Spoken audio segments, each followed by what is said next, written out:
Any doubt with the previous class? Nothing? All clear? Have you tried writing the answer?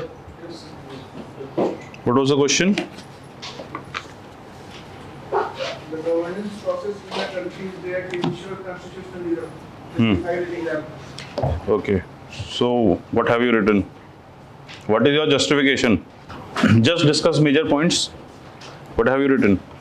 So, for example, in this question, it is talking about to ensure constitutionalism. So, basically, अगर इस answer को structure करना है तो preamble के जो points है, justice, liberty, equality, fraternity, और जो पहले 3 पॉइंट्स है, sovereign, socialist, secular, democratic, Republic, उसके जो मेन टर्म्स है, उसके रिस्पेक्ट में अपन आंसर को स्ट्रक्चर कर सकते हैं. For example, social, economic, political justice provide करने के लिए गवर्नमेंट ने क्या-क्या स्टेप्स उठाए हैं. इक्वालिटी के रिस्पेक्ट में इक्वालिटी ऑफ अपॉर्चुनिटी के लिए क्या-क्या स्टेप्स उठाए हैं गवर्नमेंट ने, वेलफेयर स्टेट के लिए क्या किया है. Okay. उस हिसाब से आंसर को स्ट्रक्चर किया जा सकता है. Okay. Anyone else? Apart from this, can be added basic structures also like rule of law, welfare state, separation of powers. Look, first we need to explain what exactly is constitutionalism. ठीक है, क्योंकि वो ही foundation pillar है इस answer का. And once you will be able to explain what is constitutionalism, you will be able to tell them, look, constitutionalism means, what is constitutionalism? Principle of constitutionalism includes the responsible and accountable government with independent judiciary and rule of law, sovereignty. Okay. Constitutionalism means following the principles and extracting the constitution. Constitutionalism means where the philosophy behind the constitution is being followed, where the government has limited powers. Okay, the government limited by the constitution is constitutionalism. Okay. Now, depending upon this idea of constitutionalism, what government has done with regard to the governance of the people. So obviously, welfareist measures. Over here you can write about the DPS space. Over here you can write about the preamble, justice, liberty, equality, fraternity. How through DPSP it has been achieved. That's it. 150 words में लिखना है. और क्या question था? एक दो नहीं दिए थे? एक कोई और दिया था प्रीवियस ईयर का, शाम वाली क्लास में दिया होगा. Okay. Now we were discussing various schemes. We were evaluating the schemes we have done with the Beti Bachao Beti Padhao. In this, we have to write conclusion also, or Just one line conclusion ki hence we can say that constitutionalism has been very important feature with regard to the governance of the country, of the people. ठीक है, क्योंकि 150 word से ज़्यादा नहीं जाना, just एक line में, because we need to sum up. ऐसा नहीं लगे कि आपका जो आंसर है वो अब्रप्ट एंड हो गया. एक लाइन में सम अप कर दो, but try to do it. Whenever it is a 250 words, so try to sum up in 2 lines, not more than that. And another thing is, it should not be repetition what you have written above. Repeat नहीं करना है, ठीक है. So hence we can say that, क्योंकि यहाँ पे answer है, तो hence से आप इसको wind up कर सकते हैं. So we can say that, we can conclude that. एक लाइन में conclusion देके खत्म कर दिया. Clear है? Then housing for all by 2022. This was प्रधानमंत्री आवास योजना. Program के objectives क्या है? सबसे पहला was slum rehab, slum dwellers, promotion of affordable housing. So that is why it was incorporated. But the idea over here is why it has failed. Okay, major issues. One thing is because it is Pradhan Mantri Awas Yojana. So Awas means something which has to be, when you are giving it to the EWS people, it has to be cheap. But as you know, with the rapid urbanization or the unplanned urbanization and with the limited pool of land, what is happening in the country? The land prices are very much inflated. So even if, let us say, today government has to acquire a land, so government has to pay at least market price. This has been said by the government laws only. This has been said by court in various scenarios. So this basically is stopping this very particular scheme to provide housing to the poor, because this housing is with regard to the urban areas.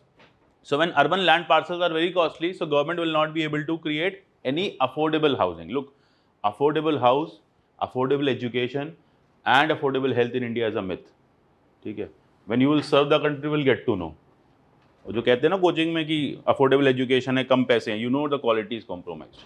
But either ways, when the teachers are charging so high money, so obviously they have to take that money. Doctors, अब मैं बोलूँ आपसे कि एक पास में hospital है and doctors are from Max, so वो एक हो जाएगा ना कि Max के डॉक्टर्स है तो प्राइसेस तो बढ़ेंगे ही बढ़ेंगे. So this is where these three things are very contradictory in nature कि अफोर्डेबल और हाउसिंग इंडिया जैसी जगह में where you have very less land, ये लिख के मत आना, ठीक है, is a myth. So idea is you have to figure out housing and inflated land prices. This is one problem. another is because again you can see that public sorry, not this one. Then another is artificial jacking up of prices. अब what happened is this law was introduced with regard to the urban land ceiling. अब there were big land parcels in cities like Noida, Ghaziabad, जो थे तो urban conglomerate में, लेकिन because there was ceiling over there, ceiling क्या थी कि एक जैसे you know about the Gujars in Noida, the Jats in Gurgaon, what was happening कि they were having big land parcels and that land parcels were adjacent to the urban areas. अब क्या किया उन्होंने, अब क्योंकि वो अर्बन लैंड पार्सल थे तो एक लैंड सीलिंग एक्ट आ गया। वो ये कहता है 76 में इंदिरा गांधी लेके आते हैं और ये कहता है कि ये जो लैंड है ये आप इससे ज़्यादा ओन नहीं कर सकते अर्बन एरिया में। तो क्या किया, उन लैंड पार्सल्स को रूरल एरिया में शिफ्ट कर लिया, मतलब लैंड उठा के नहीं ले गए, वहाँ पे पट्टा जो है चेंज कर दिया एंड अल्टीमेटली वो लैंड कहाँ पे आ गई, रूरल एरिया में। अब रूरल एरिया में एग्रीकल्चर के नाम पे आपने क्या किया, आप लैंड ओन कर सकते हो इन द नेम ऑफ एग्रीकल्चर।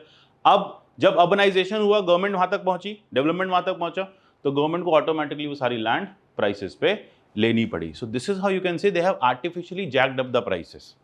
अगर वो अर्बन एरिया में होती तो वो उस लैंड को होल्ड ही नहीं कर सकते इतने बड़े पार्सल को, उसको वो पहले रूरल मार्किंग करी उसकी और फिर जैसे ही वहाँ डेवलपमेंट पहुँचा तो फिर government was bound to take all of the land with the market prices. तो गवर्नमेंट को लैंड महंगी मिल गई, जो लैंड अर्बन में गवर्नमेंट को सस्ती मिलती। दूसरा है लैंड एक्विजिशन एक्ट जो है वो कंपनसेशन जो बता रहा है, वो कह रहा है कि आपको मार्केट प्राइस का कंपनसेशन देना पड़ेगा। अब जब आपको एक बड़ा मार्केट प्राइस का कंपनसेशन देना पड़ेगा तो गवर्नमेंट के लिए लैंड एक्विजिशन बहुत ही ज़्यादा कॉस्टली अफेयर होता जा रहा है। Then another important factor is with regard to the FSI। जैसे in India you have very restrictive FSI, floor space index. अब now this floor space index को लेकर ना काफ़ी लंबे टाइम से डिमांड चल रही है with regard to the builders, urban housing planners, हर कोई यही कह रहा है कि इंडिया को FSI अपना बढ़ाना चाहिए।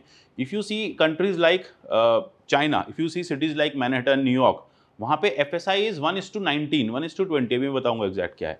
इंडिया में FSI most of the places में इज़ 1:1। अब now first let us understand what exactly is FSI, ये होता क्या एग्जैक्टली।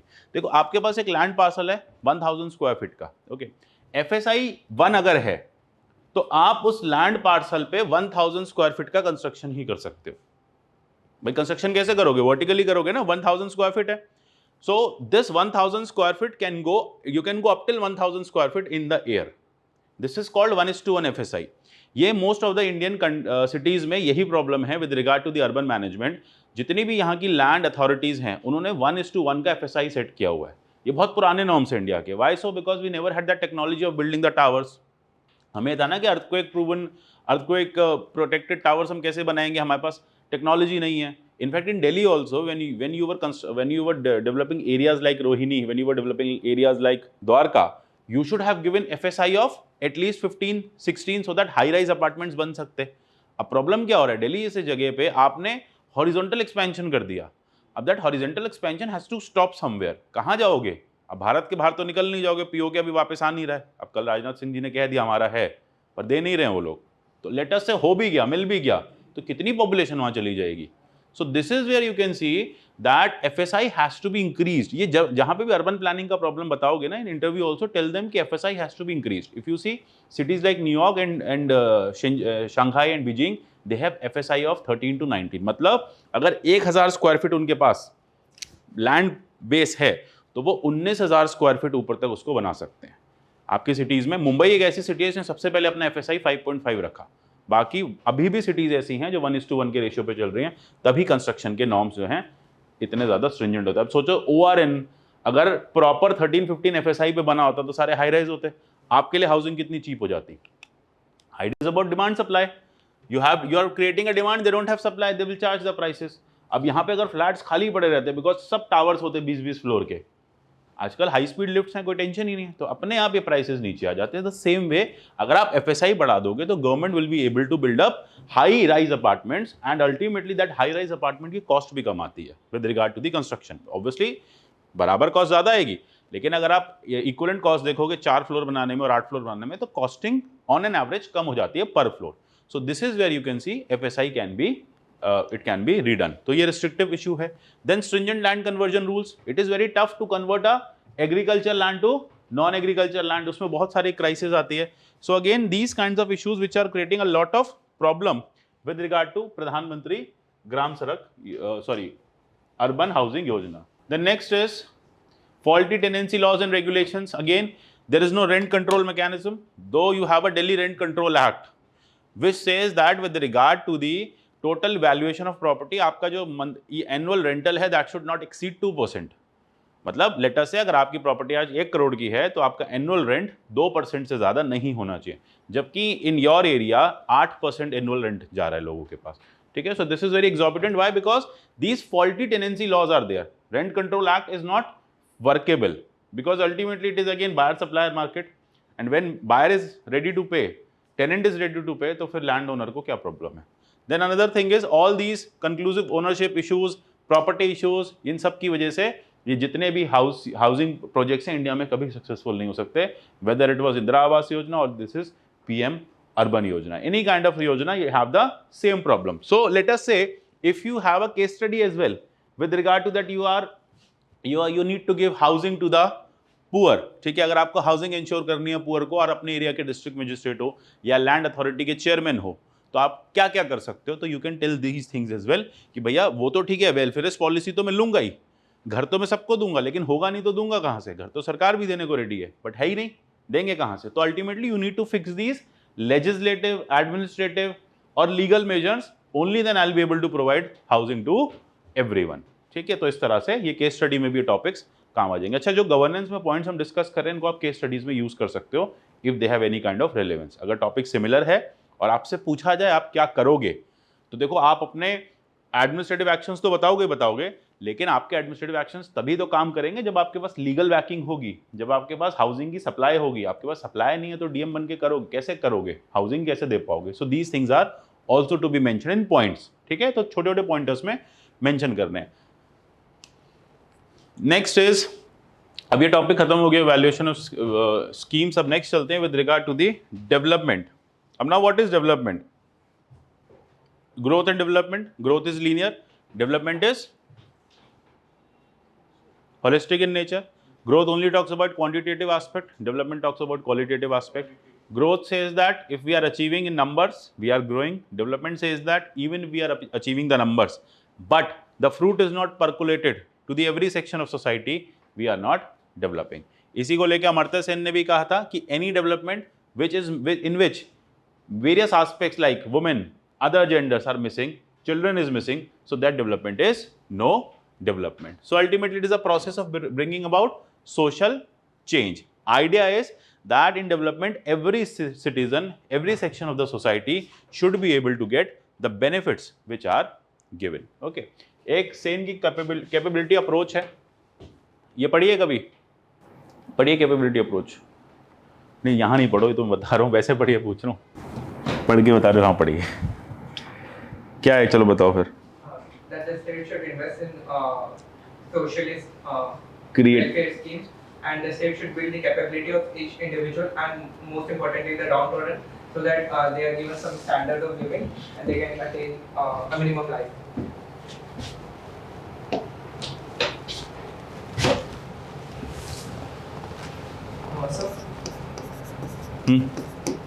इसमें सेन भगवती डिबेट में should we also put about Bhagwati's point of view? अपना irrelevant हो गया. सेन भगवती डिबेट 2014-2015 में काफी relevant थी with regard to what kind of development we should look towards. Basically, one is a socialist economist, another is a capitalist economist. Sen was a socialist economist. He was talking about that we should strive to provide justice to everyone so that we should be able to develop the capability of the people. ठीक है, जब आप capability develop कर लोगे तो automatically आपके यहाँ development हो जाएगा. On the other side Bhagwati was of the view कि आप अगर मार्केट पे फोकस करोगे तो ऑटोमेटिकली लोगों की कैपेबिलिटी जो है वो बढ़ जाएगी. दोनों मॉडल्स इंडिविजुअली फेल कर चुके हैं अपने अपने लेवल पे. If you see with regard to the just developing doing justice with the people, तो इंडिया में वो भी पूरी तरह से प्रॉस्पर नहीं हुआ. एंड सिर्फ कैपिटलिज्म पे जाएगा तब भी प्रॉस्पर नहीं होगा. इसलिए यही सोल्यूशन आता है कि दोनों को आप साथ में लेके चल सकते हो. क्लियर. अब जस्टिस से आया. जस्टिस का सेन का 3 फ्लूट वाला एग्जाम्पल सुना है कि there is 1 flute sorry and there are 3 people. ठीक है, 1 who can play the flute, another who is needy, and third one who has capability to learn, and the third one who basically wants to learn. तो तीनों में से किसको दोगे? एक जो फ्लूट प्ले कर सकता है, दूसरा जो EWS कैटेगरी से है, SC ST है, ठीक है, फ्लूट उससे मिल जाएगी तो जीवन में कुछ अच्छा कर पाएगा, और तीसरा जो उस फ्लूट का बेस्ट यूटिलाइजेशन कर सकता है, किसको दिया जाएगा? इसका ना जवाब सेन ने भी नहीं दिया। ये सेन कहते हैं कि it depends from country to country कि आप कौन सी जस्टिस की पॉलिसी को इंप्लीमेंट करते हो, ठीक है। अब टेक्निकली स्पीकिंग लेट अस से वन हु कैन प्ले, वही लेगा भाई, क्योंकि वो जस्टिफाई कर पाएगा उसको। दूसरा पर्सन वो है कि जिसके पास है नहीं, या फिर जिसके पास कोई रिसोर्सेज नहीं है, तो ये भी गारंटी नहीं है ना कि फ्लूट लेके वो उसको सीख पाएगा और उसका बेस्ट यूटिलाइजेशन कर पाएगा। तो प्रॉब्लम इस पूरी अप्रोच के साथ ये है कि इसका आंसर आज तक कोई नहीं दे पाया। यही फाइनली हुआ कि आपकी कंट्री जिस मोड को फॉलो करती है, whether they are following the capitalist mode, welfarist mode, pure socialist mode, so they will be able to justified. अब यहाँ पे फंडा ये आ जाता है with regard to this whole mechanism. यही चीज सेन बार कहते हैं कि अगर आप लोगों की कैपेबिलिटी डेवलप कर दोगे, if you make them capable enough, if you invest in them, so automatically you will be able to see the development. इसके लिए थोड़े टाइम के लिए आपको उन लोगों पे फोकस करना पड़ेगा, those who are downtrodden, those who do not have resources. वही जो हमारा इक्वल प्रोटेक्शन ऑफ लॉ का फंडा है अल्टीमेटली, ठीक है। So this is where basic capabilities, if you'll give them like education, health, all kinds of services, so after a few or after a point of time you don't need to invest anything in them, because they will be capable enough to see the development or to ensure that development is happening, ठीक है। तो ये approach वैसे आपसे पूछी नहीं जाएगी, but ये ठीक है, आपको पता होना चाहिए, बिकॉज समवेयर कहीं लिखना हो तो आप हमेशा ऐसे कुछ वर्ड्स लिख सकते हो कि भाई एक सॉल्यूशन देना है with regard to the development. So you can also say कि we can also focus upon the capability approach of Sen which will basically ensure human development, ठीक है। So dimension of development, it is human development, it is political development, ये बहुत simple चीजें हैं। Then economic growth, social growth and ultimately sustainable development. ये सब चीजें पढ़ लोगे ना खुद से, इसमें ऐसा कुछ है नहीं। देन अल्टीमेटली यूनाइटेड नेशन क्या कहता है? वो यही कहता है कि अगर आप SDGs को अचीव कर लोगे, so these set of SDGs यही आपके पूरे के पूरे गोल्स हैं। तो नो पावर्टी, जीरो हंगर, अच्छा ये बाय हार्ट याद होने चाहिए। No poverty goal 1, zero hunger goal 2, then good health wellbeing goal 3, quality education, gender equality, clean water, affordable and clean energy. इस तरह से आगे के ये पहले 6 तो याद होने चाहिए, because whenever you are writing an answer on poverty you need to figure out goal number 1, आपको बताना है उनको। Whenever you are talking about zero hunger you have to tell them about goal 2, similarly gender goal 5, education goal 4 and then clean water. तो ये 1, 2, 4, 5 and 6 ये by heart याद होने चाहिए। अब नाउ क्लीन एनर्जी पे बार बार यूपीएससी पूछ लेता है क्वेश्चन, तो गोल 7 is again important and 13 is climate action, ठीक है। तो इस तरह से एक बिल्कुल रट लेना, इसका तो इनफैक्ट प्रिंट आउट लेके अपने घर पे रख लो। Then what are the challenges associated with development in India? सबसे बड़ा challenges with regard to the poverty, because of the high poverty ratio in the country, problem is that we are not able to give them the best facilities, okay, because they are poor, they are not able to access on their own, because they are poor they don't have the resources, and the government also do not have the adequate resources to serve everyone, despite of the fact we are trying to do it, but हमारे साथ भी budget constraints हैं, हम education पे बहुत ज़्यादा focus, मतलब बहुत ज़्यादा बजट नहीं दे पाते। सो बहुत एक बड़ी पॉपुलेशन पॉवर्टी लेवल्स में है, और इतना बजट गवर्नमेंट के पास, या फिर गवर्नमेंट जो भी कर रही है वो बहुत स्लो प्रोसेस है। आइडिया ये है। Then again unemployment, it is increasing year by year, so again that poses a challenge with regard to the development. Then third is the K-shaped growth in post-COVID world. This has again formalized that inequality of income and wealth is increasing day by day. Then obviously you can see that ultimately flawed implementation of land reforms, inter-regional disparity, यही सारे issues हैं, है ना, कि land reforms नहीं हो पाए, fail हो गए। Inter-regional disparity means north-south divide, north-east-north divide, north-east-south divide। north-east के पास बिल्कुल funds नहीं है, resources नहीं है, जबकि साउथ के पास रिसोर्सेज हैं, ठीक है, नॉर्थ के पास फंड्स कम हैं, रिसोर्सेज नहीं है।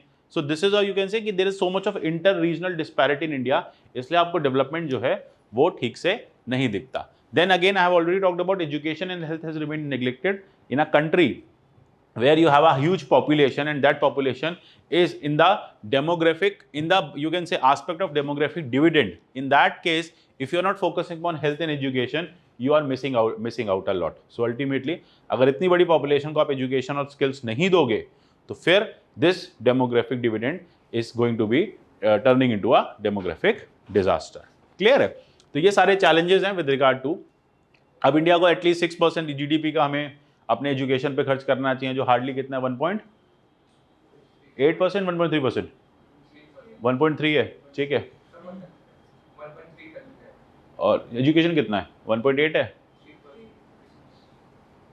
इंडिया स्पेंड 3%, नहीं इतना नहीं है, एक बार चेक करना, एक बार ये फिगर चेक कर लेना, ठीक है, जो भी है रेक्टिफाई कर लेना। 1.3 एंड 3 है, चेक करो एक बार, आई हैव अ डाउट, 2.3 था शायद। 52 ईयर्स का एवरेज भी नहीं इतना हो सकता, देखना कितना एक बार, क्या नहीं मिला, 3.1 है, ठीक है चलो, 3.1 and 1.3, okay, so technically this should be at least double in case of education and again 6 times in case of health. So दोनों के ऐसे याद रख लेना कि डबल है और उसमें 6 times आपको करना पड़ेगा। अब आ जाता है क्वेश्चन एक, the need for cooperation among various service sectors has been an inherent component of development discourse. Partnership bridges the gap among the sectors. It also sets in a motion a culture of collaboration and team spirit. Statement देख रहे हो? अब in the light of statement, India's development process. Statement unnecessary is very long, ठीक है, confusion हो रही है। ये कह रहा है need for cooperation among various services sectors, various service sector में हम देखेंगे सर्विस सेक्टर्स क्या क्या हैं। अब क्या है इनहेरेंट कंपोनेंट जो है डेवलपमेंट डिस्कोर्स का, वो बेसिकली उसमें आपको एक तरह से टीम स्पिरिट होनी चाहिए और कोलैबोरेशन होना चाहिए। इस रिगार्ड में आप ये बताओ कि इंडिया का डेवलपमेंट प्रोसेस कैसा चल रहा है। ये क्वेश्चन बहुत वेग है, पहले आगे हम सोशल कैपिटल की बात करेंगे, फिर हम आगे इसको देखेंगे कोऑपरेशन बेसिकली कैसे होता है। Now what exactly is social capital? If we talk about the idea of social capital, so social capital is basically various organizations which ensure that जो भी आपके NGOs हैं, SHGs हैं या नॉन गवर्नमेंटल ऑर्गेनाइजेशंस हैं, which ensures that development is being taken up in the right direction. जहाँ पे government miss कर जाती है या जहाँ पे गवर्नमेंट नीड्स अ पार्टनरशिप और अ सेकेंड पार्टी, वहाँ पे ये ऑर्गेनाइजेशंस जो हैं वो गवर्नमेंट की हेल्प करती हैं या फिर एक parallel I would say governance create कर देती हैं, ठीक है। तो पैरेलल गवर्नेंस ही होता है with regard to the social services, with regard to the health benefits, ठीक है, चैरिटेबल हॉस्पिटल्स, स्कीम्स जो भी ये सब देते हैं। तो ultimately this is where a coordination and a kind of you can say team spirit is required between them so that they are able to ensure the right governance और right development process. अब यहाँ पे क्या है, कौन कौन सी है? Second year ये कहता है कि this is there are certain civil societies which have or which can be classified into few of the following. सबसे पहला कौन सा आएगा? रजिस्टर्ड सोसाइटीज आ गई, ठीक है। Then charitable organisation, cooperatives, body without having any formal organisation structure, government promoted third sector organisations. इसका भी हम एग्जांपल्स के साथ साथ आगे बढ़ते हैं। Then you have micro credit institutions, then you have professional self regulatory bodies, ठीक है। अब ये एग्जैक्टली हैं कहने आगे एक बार डिटेल में देखते हैं। सबसे पहले समझते हैं कि सोशल कैपिटल होता क्या है। देखो, सोशल कैपिटल एक ऐसा कंपोनेंट है जो इंश्योर करता है कि जितने भी लोग हैं वो एक साथ काम कर पाएं, इफेक्टिवली डेवलपमेंट का पार्ट बन पाएं, ठीक है। सो अल्टीमेटली आइडिया क्या रहेगा? Idea is effective development, so that means they have a common purpose और goal. Ultimately they can be corporation, they can be not for profit organization, they can be any organization जिनका एक ही agenda है। Agenda क्या है? Development of the country. They have a single agenda that they basically are there to serve the society, ठीक है, according to the needs of the society. So that is why they are called civil society. In fact, if you'll see in a democratic setup, civil society has a very important role. हमने देखा class जब हमने start की थी कि in governance, civil society is the third stakeholder. After market, civil society happens to be a third stakeholder. So government, we have seen, government is the first stakeholder where government has done all the schemes, government have all the laws to ensure that governance is in the right direction, development is in the right direction. Whenever government is not able to do or there is some other party required, then the civil society actually ensures that the development process is not hampered. तो काम ही इनका यही है। अभी अलग अलग तरह से कर सकती हैं, जैसे कि इनके क्या क्या कंट्रीब्यूशन हो जाते हैं। सबसे पहले दे एजुकेट द सिटीजन्स, ठीक है। There are certain NGOs which educate the citizens with regard to their rights. They basically ensure that the citizens are getting right kind of justice mechanism, ठीक है। Then जैसे एक RLEP है, वो basically rights के बारे में बताती है, उनको एजुकेट करती है with regard to what kind of constitutional rights they have. Rural litigation, empowerment of people, ठीक है. So this is with regard to the rural areas people, कि आप लोगों को कहाँ litigate करना है, कैसे आपको अपनी सर्विसेज अवेल करनी है, कैसे आपको RTI का राइट यूज करना है. अब दिस RTI एक्ट कैसे आया था? RTI एक्ट आने से पहले there was huge you can say a kind of movement going on in the country, ठीक है. अरुणा रॉय की जो फाउंडेशन है, that was doing a huge movement, the information organization, and that basically resulted into the right to information act, ठीक है. तो एक काफी इन्फॉर्म सिटीजनरी थी जो गवर्नमेंट के साथ बैठी, जिसने गवर्नमेंट के साथ डिस्कस किया, जिसने अपनी बातें गवर्नमेंट पे रखी, एंड देन फाइनली गवर्नमेंट ने 2005 में एक ड्राफ्ट को अप्रूव किया और उसको इंप्लीमेंट कर दिया. So this is where role of civil society is, they teach the people, they also tell the government what people require. So at many times these civil societies are bridge between the people and the government. जैसे कि अगर आपसे कभी पूछा जाए, let us say कभी case study आ जाती है with regard to you are posted in a Naxalite affected area, ठीक है, एक ऐसा एरिया जहां पे गवर्नेंस या गवर्नमेंट इंस्टीट्यूशंस मिसिंग हैं, तो आप वहां पे एक एग्जांपल ये भी लिख सकते हो कि if for a time being we are not able to establish the government over there, the institutions per se over there, we can always take the help of the civil society. So civil society can fill that vacuum, and it can be the right, you can say connecting agency between the people, those tribals over there and the government. तो जितने time government वहां नहीं पहुंच पाती, civil society उस aspect को institutionalise कर देगी. तो सिविल सोसाइटी का एक और रोल होता है कि वो गवर्नेंस को इंस्टीट्यूशनलाइज कर देती है जहां पे गवर्नमेंट एब्सेंट होती है. जहां पे प्रेजेंट होती है वहां पे उनको सपोर्ट करती है, जहां एब्सेंट होती है वहां एक पैरेलल गवर्नमेंट क्रिएट कर लेती है जिससे लोगों की प्रॉब्लम्स रिजॉल्व हो जाए, ठीक है. So this is where second is agitator on behalf of the citizen. Citizens नाराज हैं, ठीक है, उन्होंने अपनी बात जो है एक ऑर्गेनाइजेशन को बताई, एनजीओ को बताई, या जो भी सिविल सोसाइटी है, सिविल सोसाइटी ने एक बड़ा प्रोग्राम रखा और गवर्नमेंट तक अपनी बात पहुंचाई, ठीक है. देन अल्टीमेटली सर्विस प्रोवाइडर, जहां पे एग्जैक्टली लोग नहीं, गवर्नमेंट नहीं पहुंच पा रही, वहां पे सर्विस प्रोवाइडर का काम करेगी, वॉचडॉग का काम करेगी, ठीक है. अब तो हमें एमनेस्टी इंटरनेशनल का नाम लिख नहीं सकते, प्रॉब्लम क्या है ना, आदि तो ऑर्गेनाइजेशंस का नाम ही नहीं लिख सकते आप, बट ठीक है, इस तरह की जो भी ऑर्गेनाइजेशंस हैं विच इंश्योर कि आपके राइट्स जो हैं वो खराब नहीं हो, मतलब वो विशिएट नहीं हो. Then obviously it also plays the role of advocacy, ठीक है. लेट अस से जिन लोगों के राइट्स फुलफिल नहीं हो रहे हैं उनके लिए एडवोकेट का काम करेगी और उनके राइट्स गवर्नमेंट से उनको दिलाएगी. देन अब एक नेशनल पॉलिसी आई थी, इस पॉलिसी को पढ़ लेना, इसमें कुछ खास है नहीं. इसमें यही कहा था कि किस तरह से इनको वर्क करना चाहिए, क्या इनके ऑब्जेक्टिव्स होने चाहिए, कैसे इनको पॉलिसी और रूल्स में लाना चाहिए. ये नोट्स में दे रखा है बॉक्स में, उसमें से देख लेना. देन आप आगे हम देखते हैं कि क्लासिफिकेशन कैसे हो सकती है. बेसिकली वॉलंटरी ऑर्गेनाइजेशंस हैं, ultimately they have religious, spiritual, philanthropic, all kinds of activities. फंडा यही है कि ये बेसिकली प्राइवेट होती हैं, गवर्नमेंट के साथ नहीं होती. ये बात इंश्योर रखना कि they are not part of the government, they are private organisation run by the private people. हाँ, they can be philanthropic, they are not for profit, ये समझ में है, ठीक है. कोई प्रॉफिट अर्निंग का मोटिव नहीं होता, और फिलैंथ्रोपी बेस्ड होती है. फिलैंथ्रोपी मतलब लोगों के फायदे के लिए. They don't return profits generated to their owners. कोई भी प्रॉफिट अर्निंग नहीं होती. यूजुअली ये जो कंपनीज आती है ना, ये सोशल कैपिटल वाली, ये सेक्शन 8 ऑफ कंपनीज एक्ट में बनती है. सेक्शन 8 में मैकेनिज्म सीधा मेंशन है, ऐसी कोई भी कंपनी जो प्रॉफिट नहीं करेगी वो नॉट फॉर प्रॉफिट रहेगी. फिर अब वो आप आगे देखोगे कि वो क्या है, वो सोसाइटी रजिस्ट्रेशन एक्ट में जाएगी, ठीक है, तो वो एनजीओ बन जाएगी. वो अगर सिर्फ सोशल कैपिटल बिना किसी एनजीओ बने काम कर रही है, not for profit. Late us say I open an institution और मेरा इंस्टीट्यूट सेक्शन 8 में है, कोचिंग है, but it is not an NGO. I am taking funds from you. ऐसा नहीं है कि मैं आपसे फंड नहीं कलेक्ट कर रहा हूं, मैं अपने डोनर से फंड ले रहा हूं. आप ही डोनर, आप पढ़ने आते हो, लेकिन उतना ही फंड दे रहे हो जितना इसके एक्सपेंसेस हैं, नॉट अ रुपी अबव. मैं कोई प्रॉफिट मेक नहीं कर रहा हूं. 15,000 16,000 जो भी पर स्टूडेंट 20,000 कॉस्ट आ रही है वो स्टूडेंट पे कर रहा है, ठीक है. So this is how they also work in such scenario. बस इनका सबसे बड़ा फैक्टर क्या होता है कि they are not for profit, they are self governing and not controlled by the government. अच्छा, इसका मतलब ये नहीं है they are not regulated by the government. They can be regulated by the government depending upon various laws. It can be FCRA. अगर आप foreign contribution ले रहे हो तो सरकार आपको गवर्न कर सकती है, रूल रेगुलेट कर सकती है, ठीक है. It can be with regard to your audits. अगर आपने अपने ऑडिटेड स्टेटमेंट्स हर 1 साल के नहीं जमा किए तो इनकम टैक्स डिपार्टमेंट आपके पास आ सकता है. तो ये आपको रेगुलेट कर सकते हैं, पर हाँ, गवर्न नहीं करेंगे, ठीक है.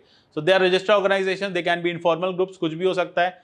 एम सबका अलग अलग है, उस हिसाब से आप इसको देख सकते हो। देन आइडिया क्या है, एक एनेबलिंग क्लाइमेट बनाना जिससे गुड गवर्नेंस को प्रमोट किया जाए, डेवलपमेंट को इंश्योर किया जाए एंड अल्टीमेटली मेक श्योर किया जाए कि people are able to get the best out of the system. अब ये तो हो गया एक जेनरिक आपका। अब चलते हैं exactly what kind of social capital organisations you have. Recently एक स्टेटमेंट आया था ना दोवाल साहब का कि the social capital organisations are becoming threat to the nation. एक स्टेटमेंट था अभी 6 महीने पहले, ठीक है। तो उसके अकॉर्डिंग देख लेना, अगर इस तरह का क्वेश्चन पूछा जाए तो एक बैलेंस व्यू पॉइंट रहेगा कि देखो भैया सोशल कैपिटल ऑर्गेनाइजेशंस थ्रेट हैं भी और थ्रेट नहीं भी हैं। पहले तो थ्रेट नहीं है with the organisations which are working fine, threat हैं which those organisations which have some ulterior motive, like Greenpeace को बैन कर दिया, कर देना बुराई ग्रीन पीस की, कोई दिक्कत नहीं, ठीक है। ग्रीन पीस को बैन कर दिया, देन उसके बाद एमनेस्टी इंटरनेशनल को बैन कर दिया। So idea was they were more running a anti India agenda. तो ऐसी कोई भी social capital organization if it is running an anti India agenda, it is not good for the governance और the nation, तो उसको तो आपको ban करना पड़ेगा, ठीक है। तो that is not wrong at all. अब नाउ कम्स, एक के बाद एक पढ़ते हैं, NGO, SHGs, these kinds of organization. So what is an NGO? As a name suggests, World Bank की definition भी यही कहती है कि क्या है, एक not for profit organization है, point number 1. Point number 2 is, idea क्या है, purpose, activities or to relieve sufferings, promote the interest of the people. It can be with regard to the poverty alleviation, it can be with regard to the education, with regard to the health, with regard to the environment, it can be with regard to the any kind of social services which are basically generally taken by the government, but these NGOs are taking them, ठीक है। So this is where the role of NGO becomes very important. Then obviously with regard to Article 19(1)(c), it says that we have a right to form association. So what is an NGO? It is a group of like-minded people, ठीक है, 4, 5, 10, 11 trustees or the NGO directors. The idea is to serve a common goal, ठीक है। Common goal क्या है? It can be education, it can be child education, it can be UPSC education, it can be anything. Then ultimately Article 43, promotion of cooperatives in rural areas. तो यहाँ से भी कहीं ना कहीं रूरल एरियाज में ये इंश्योर हो जाता है कि हाँ आप इस तरह की ऑर्गेनाइजेशंस बना सकते हो। देन ऑब्वियसली कॉन्करेंट लिस्ट में चैरिटेबल इंस्टीट्यूशंस के बारे में मेंशन है, चैरिटेबल एंड रिलीजियस ट्रस्ट के बारे में मेंशन है। Social capital is basically a capital created by the society for the benefit of the society. We the people, though who are the part of the society, together we have come and we have created a social capital. उस social capital से हम ये ensure कर रहे हैं कि development जो है देश का हो रहा है, ठीक है। And that is usually non-governmental in nature. It can be through these organizations, ठीक है। तो इन organization, voluntary organizations के थ्रू हो सकता है। This is called social capital, ठीक है। नाउ बेसिकली अब बात आ जाती है रजिस्ट्रेशन वगैरह का कि कैसे रजिस्ट्रेशन करना है। तो आई हैव ऑलरेडी टोल्ड यू कि जैसे सोसाइटी रजिस्ट्रेशन एक्ट से जाएंगे, चैरिटेबल कोऑपरेशन एक्ट है, देन प्राइवेट ट्रस्ट है। ट्रस्ट क्या होता है, टर्म समझ में आता है trust? What is trust? The ownership is not transferred, but the deed lays down how to operate certain property. Trust is nothing but basically देखो there are 2 kinds of trust, public trust, private trust, ठीक है। Trust जैसे नाम बताता है ना, trust है, ठीक है। तो it is an organization which basically serve some purpose. अब उस ट्रस्ट पे ये होता है कि let us say that trust has some allocated value. It can be private in nature. Private कैसे, कोई अब ये जैसे सर गंगाराम थे, अब गंगाराम के पास बहुत ज़्यादा पैसा था, he happened to be very rich man, he was in Lahore earlier. अब ये जब यहाँ पे आए तो इनके पास ये बहुत सारे लैंड पार्सल्स इनको मिल गए गवर्नमेंट की तरफ से, या लाहौर में इनके बहुत सारे लैंड पार्सल्स रह गए।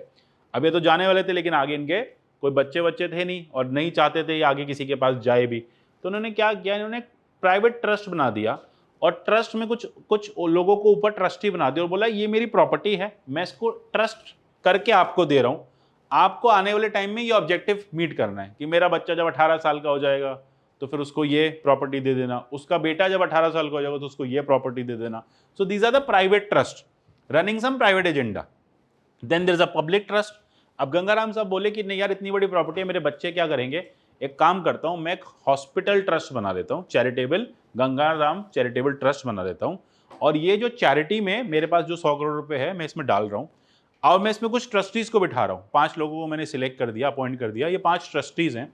अब इनका काम होगा कि ये इसको हॉस्पिटल की तरह चलाएंगे और low cost health care provide करेंगे और जीरो कॉस्ट हेल्थ केयर जो भी है एजेंडा प्रोवाइड करेंगे। So this is how you can see a private trust और a public trust can be done, ठीक है। तो इंडियन ट्रस्ट एक्ट में आप बना सकते हो, और दैट डिपेंड्स ऑब्जेक्टिव क्या है, ठीक है। अब कई बार जैसे you have ample temple properties हैं बहुत सारी, तो गवर्नमेंट पब्लिक ट्रस्ट बना देती है उसका, बहुत सारी प्रॉपर्टीज हैं। टेम्पल की प्रॉपर्टी तो किसी एक पर्सन की नहीं है, देखो अगर वो प्रॉपर्टी किसी एक पर्सन को बिलोंग नहीं करती है तो that can be a public trust.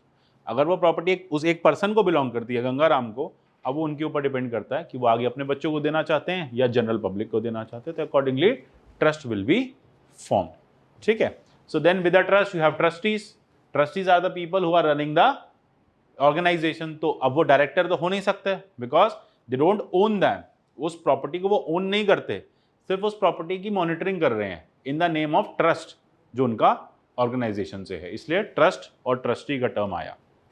Clear हुआ, ठीक है। देन चैरिटेबल कॉर्पोरेशन तो प्योर चैरिटीज की होती हैं, फंडिंग लेना, डोनेशंस लेना और फर्दर डोनेशंस को आगे बांटना, दीज आर चैरिटीज, ठीक है। तो यू कैन, आप ट्रस्ट में कोई पैसा जमा नहीं करा सकते। Let us you want to give some kind of money, आप कुछ चैरिटी करना चाहते हो तो फिर आप वो ट्रस्ट में नहीं दे सकते, क्योंकि ट्रस्ट के पास अपना पूल होता है, वो किसी से पैसे नहीं लेते, उनकी सेल्फ रेगुलेशन से अर्निंग आ जाती है, या उनके पास ऑलरेडी पूल ऑफ मनी पड़ा होता है पहले से, जैसे गंगाराम चैरिटेबल ट्रस्ट में था।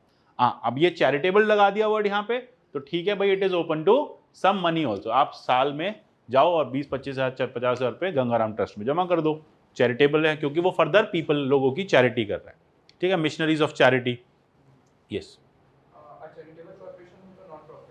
Everything is not non for, every social capital is for not for profit. सबसे बड़ा फंडा ही है, नहीं तो कंपनी नहीं बन जाएगी। Then it will be capital, ठीक है। ऐसे समझो, कैपिटल मीन्स मनी और property, something which can be reinvested, use for the benefit of the people. If it is private capital it is for profit, if it is social capital so it is there to ensure some social goal, तभी उसका नाम है social capital। social capital को अगर हम और थोड़ा specific करें तो it is nothing but a network of like minded social people who want to attain a social goal, getting this। जैसे आपने मैंने मिलकर कोचिंग खोला, so that is a private capital, but आपने और मैंने मिलकर कोचिंग खोला कि हम फ्री में एजुकेशन देंगे to the needy people, that might be a social capital। सबसे पहला सोशल कैपिटल का फंडा यही होता है कि आप कोई प्रॉफिट अर्न नहीं करोगे, क्योंकि जब आप प्रॉफिट अर्न करोगे तो फिर तो आप सेल्फ डेवलपमेंट करोगे, कंट्री का थोड़ी करोगे। गेटिंग दिस, क्लियर हो गया। So private trust are registered in Indian trust act and whereas public trust are registered under the relevant state legislation, ठीक है। जैसे टेम्पल ट्रस्ट है, हेल्थ ट्रस्ट है, दैट डिपेंड्स कि कौन सा स्टेट में कौन सा ट्रस्ट, देवासम बोर्ड है, दीज काइंड्स ऑफ ट्रस्ट जो टेम्पल्स के नाम पे आते हैं, तो ये सारे अलग अलग स्टेट गवर्नमेंट्स के पास आते हैं। जबकि अगर आपको प्राइवेट ट्रस्ट रजिस्टर करना है तो आपको सेंट्रल गवर्नमेंट के पास इस एक्ट में करना पड़ेगा, ठीक है। ये ज़्यादा ये जो चीज़ें हैं it is more with regard to the problems. Then comes your impact क्या है, वेलफेयर पॉलिसी इंप्लीमेंटेशन। सबसे बड़ा फायदा यही है इन एनजीओज का कि ये जितनी भी गवर्नमेंट स्कीम्स आती हैं उसमें और लोगों के बीच का लिंक बनती है, सो दे एंश्योर कि लोगों का वेलफेयर हो पा रहा है। Then at the same time they go for the capacity building. What is capacity building? That ultimately people are able to basically build their capacities, और ट्रस्ट जो है वो लोगों की कैपेसिटी बिल्ड करे by giving them education, health, जो भी है, मतलब ये ऑर्गेनाइजेशन जो है, और अल्टीमेटली लोग जो है सस्टेनेबल रह पाए। फाइटिंग सोशल इविल्स, अब डिपेंडिंग अपॉन क्या भी जो भी इसका पर्पस है, सोशल इविल को फाइट करना है। रीजनल ग्रोथ के केस में भी आ सकता है विद रिगार्ड टू, सब नोट्स में दे रखा है।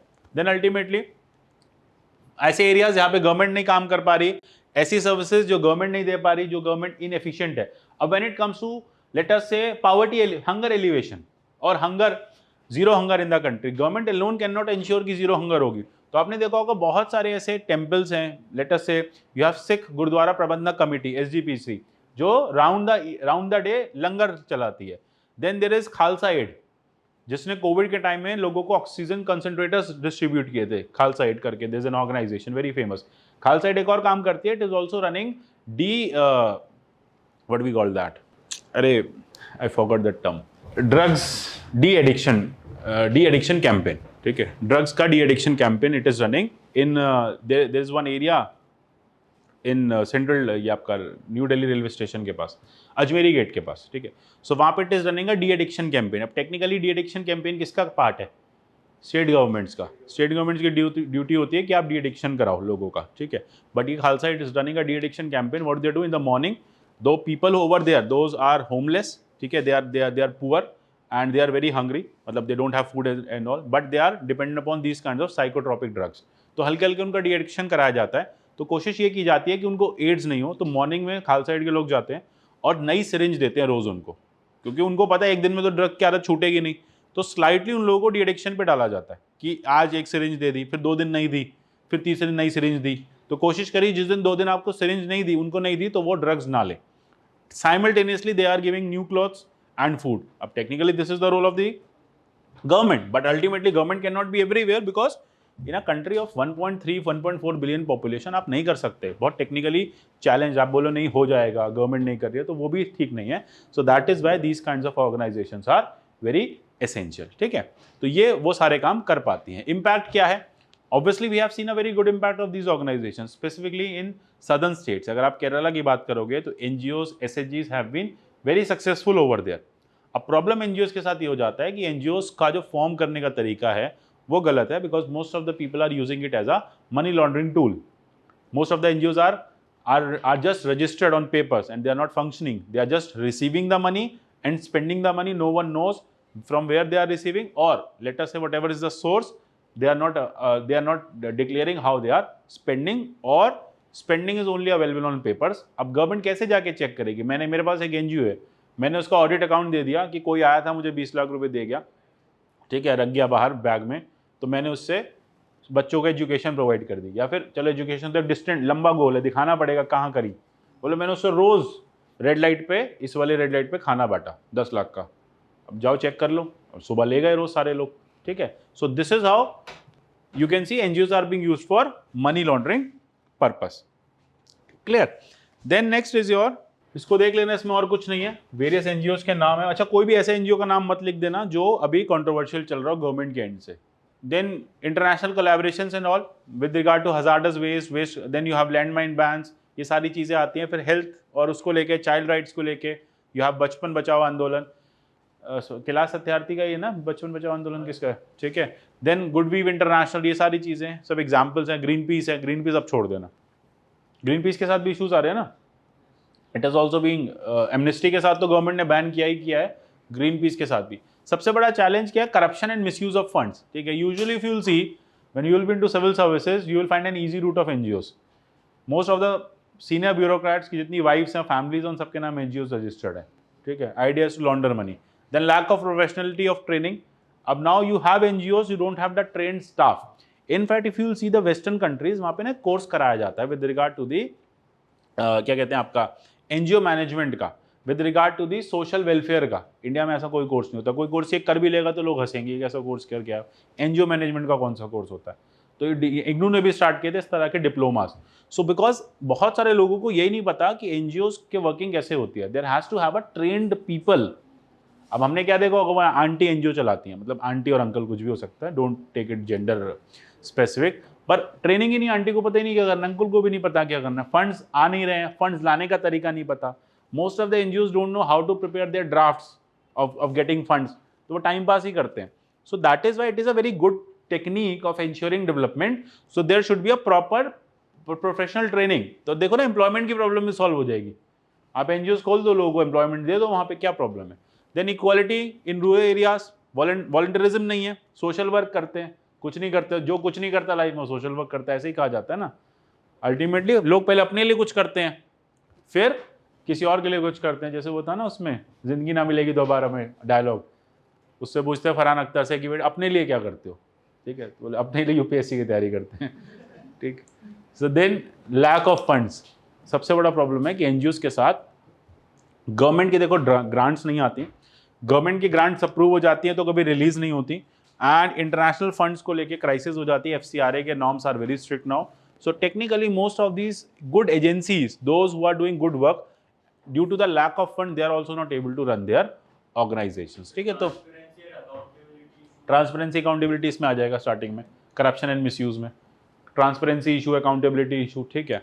देन उसके बाद रजिस्ट्रेशन को लेके बहुत ज़्यादा वो हैं, like what we say proxy registrations are there, ठीक है। So people who are unconnected living in different states, अब मैंने कोई NGO खोलनी है तो मैं कोई 7 लोग पकड़ के अलग अलग स्टेट से खोल दूंगा, उनके आधार कार्ड ही तो चाहिए, ठीक है। आइडिया बस ये है कि वो एक दिन एक साथ होने चाहिए। Let us say that NGO is registered in Delhi, तो I just need to call them in Delhi for a day so that they can sign the bank document. बस जिस दिन अकाउंट खुल गया उस दिन मुझे उनकी कोई ज़रूरत नहीं, वो अपने घर बैठे, मेरे पास जो पैसा आएगा लॉन्डर करके उनको थोड़े थोड़े पैसे देता रहूँगा, वो भी खुश, मैं भी खुश। This is how NGOs are running, ठीक है, बिकॉज प्रॉपर केवाईसीज नहीं होती हैं, ऑब्जेक्टिव्स नहीं होते, इनफैक्ट बैकग्राउंड चेक्स करने चाहिए।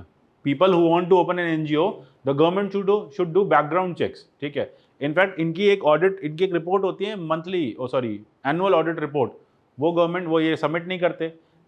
अधिक इतनी सारी एनजीओज हैं जो अपने ऑडिट रिपोर्ट हर साल सबमिट नहीं करती, फिर 4 साल बाद गवर्नमेंट को पता चलता है कि इनकी ऑडिट रिपोर्ट 4 साल से नहीं आई है, फिर उनको नोटिस भेजते हैं, फिर जिस एड्रेस में नोटिस भेजते हैं उस एड्रेस पे एनजीओ ही नहीं होती है।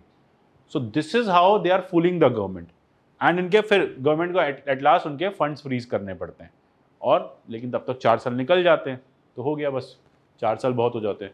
Getting this, so these are some important KYC measures which are required, background checks are required, those who are running the NGOs, because ultimately what is happening over here is you are using the fund for the public development, ठीक है। अगर आप government NGO मतलब government से funds लेके NGO चला रहे हो तब तो देखो you have a responsibility, you have a accountability. If you are running a private NGO, no one is there to ask you, it has become a parallel business, कुछ नहीं होता, एनजीओ खोल लो और 10-12 लोगों का फंड पकड़ के लॉन्डर करके वापस दे दो 20-30% पे। Getting this? So this is what is the problem with regard to then effective monitoring, यही बात मैं आपको बता रहा था। Commission of inquiry to investigate NGOs financial mismanagement, then उसके बाद of committees responsible for overseeing and monitoring the activities, there is no effective monitoring of this NGOs. Then again cooperative approach, colleges, university, school, they can work together, they can give training to young graduates कि भैया आप भी NGO management का course करो और आओ और खोलो एनजीओ, गवर्नमेंट नहीं कर पा रही है, आप करो थोड़ा सा public benefit. Then concentrating on remote regions which are far off, you will see most of the NGOs are registered in Delhi, operating from Delhi, because Delhi is a hub of where you can get the funds. So no one wants to work in Northeast or in Kargil or in down south, कोई नहीं जाना चाहता, ठीक है। Then ultimately government should also basically applaud them, ठीक है, which जो भी contributions उनके services को रहे हैं, जैसे अक्षय कुमार के लिए कहा ना बेस्ट टैक्स पेयर हो, कभी एनजीओ के लिए भी बता दिया करो बेस्ट एनजीओ है, बताया कभी, बताते ही नहीं है। So ultimately this will give boost, ठीक है, incentive, incentivisation always work. Ethics में एक चीज हमेशा याद रखना, सोशलाइजेशन में, वैल्यू सिस्टम में एक कॉन्सेप्ट होता है इंसेंटिवाइजेशन का। If you will give incentive to a child, ठीक है, reward to a child, he will always thrive to do the best if he is being rewarded for his actions. अब आपने अक्षय कुमार को रिवॉर्ड क्यों दिया? क्योंकि अक्षय कुमार को देख के बाकी लोग भी ज्यादा टैक्स दे दे। This is way you are creating a reward mechanism कि देखो इनका सर्टिफिकेट में नाम है, कल आपका भी आ सकता है, ठीक है। तो अब लोग कह रहे हैं हम इतना कमाते ही नहीं, कहाँ से दे। सो बट ठीक है, आइडिया इज टू पे द टैक्सेस, अब जितना है उतना दे दो, but this reward mechanism works. तो ये रिवॉर्ड देना गवर्नमेंट को बहुत नेसेसरी है। गवर्नमेंट एनजीओ को लेके बहुत ही एपैथेटिक बिहेवियर रखती है, ठीक है, उनको कहीं पे प्रमोट नहीं किया जाता और वो कहीं भी पॉलिसी मेकिंग का पार्ट नहीं बनते। So these NGOs are should also be made the part of the policy making, so they are important for policy making. Then funds mobilization, people mobilization, resource mobilization and implementation of policy, मतलब policy बनाने से लेके policy implement करने तक, उसके benefit देने तक इनका एज अ इंपॉर्टेंट रोल हो सकता है। They can have a parallel system. Supreme court ने जैसे बोला कि ऑडिट करो, इतने 30 लाख एनजीओज हैं, 1000 जो हैं वो वॉलंटियर ग्रुप्स हैं, गवर्नमेंट से ग्रांट्स तो ले रहे हैं बट उनको यही नहीं पता खर्च कैसे करना है, मनी पड़ा हुआ है या वेस्ट कर रहे हैं। आइडिया ये नहीं है कि मनी पड़ा हुआ, आइडिया है कि वेस्ट करते हैं पैसा, जस्ट अपने इंफ्रास्ट्रक्चर पे खर्च कर देते हैं, फिर पैसा वापस आ जाता है बाद में। So they have build lavish offices which is doing nothing, okay. ये एक बड़ा प्रॉब्लम है। तो ये सारी ये सब चीज़ें आपसे पूछी जा सकती हैं। Then concern related with their legitimacy, just 10% of the NGOs filed annual income and expenditure, बाकियों का आता पता ही नहीं कहाँ है। तो फिर उसके बाद इंटेलिजेंस ब्यूरो की रिपोर्ट आई थी जिसने कहा कि फॉरेन फंड्स हो रहे हैं, एंटी न्यूक्लियर फंड्स हो रहे हैं, जीएमओ प्रोटेस्ट के लिए फंड्स लाए जा रहे हैं। So these NGOs are being misused. अब वो रिहाना वाला केस याद है ना, तो वही मतलब एग्जैक्टली लिखना नहीं है कहीं, बता रहा हूँ मैं। तो ये गवर्नमेंट हमेशा एक्यूज करती रहती है। तो देखो वैसे तो हम बोलेंगे नहीं, बट गवर्नमेंट के एंड से भी एपैथी है कि आप इस तरह से ना, इस तरह से आप इनको वो नहीं कर सकते हैं, लाइक। देन उसके बाद ये सारी चीज़ें देख लेना। विजय कुमार कमेटी की रिकमेंडेशंस इंपॉर्टेंट है। अब रिकमेंडेशंस में क्या है कि प्रॉपर रेगुलेशन होना, एक्रेडिशन गाइडलाइंस आना। What is accreditation guidelines? Depending upon their performance you will be giving them a certificate, accreditation, A class NGO, A+ NGO, B+ NGO, ठीक है। So this is called accreditation. समझ में आया accreditation? Yes. Sir, from FEMA के अंदर register क्यों repeat हो चुका है? First point, there are certain NGOs which are under FEMA. FEMA फेरा हुआ है ना, Oh, sorry. मैं भी भूल गया भैया क्या था, फेरा हुआ ना, फेमा तो है ना, फेरा गया है ना. रेगुलेशन वर्ड को हटा के मैनेजमेंट कर दिया था, ऐसे याद रखो. अभी कभी कंफ्यूज हो ना, इंदिरा गांधी बहुत ज़्यादा रेगुलेट करती थी, इसलिए उन्होंने कहा रेगुलेशन वर्ड खराब है, मैनेजमेंट वर्ड लेके आओ, इसलिए इसको चेंज किया था. और इसे याद रहेगा हमेशा, मैंने भी ऐसे ही याद किया था. ठीक है. सो फॉरेन एक्सचेंज मैनेजमेंट, अब इन सब चीज़ों में यही सारी चीज़ें हैं कि they are getting the funds. अभी FCRA की 31 दिसंबर 2021 को लगभग बहुत सारी NGOs हैं जिसको सुप्रीम कोर्ट ने नोटिस दे दिया था कि अब आपका लाइसेंस जो है रिवोक हो जाएगा. उसमें एक मिशनरीज ऑफ चैरिटी भी थी, बाद में लाइसेंस उनको वापस दे दिया गया था 2 मंथ के बाद. ठीक है. सो ये गवर्नमेंट के स्टेप्स हैं, barring them from taking funds. Election candidates, newspaper editors, इन सब से बोला है कि आप फंडिंग नहीं करेंगे, आप NGOs नहीं खोलेंगे. देन उसके बाद इससे ये भी कर दिया है कि इंटरनेशनल कॉन्ट्रीब्यूशन जो है अगर किसी और को जाती है, ठीक है, तो वो इलीगल है. देन KYC नॉर्म्स को स्ट्रिक्ट कर दिया है.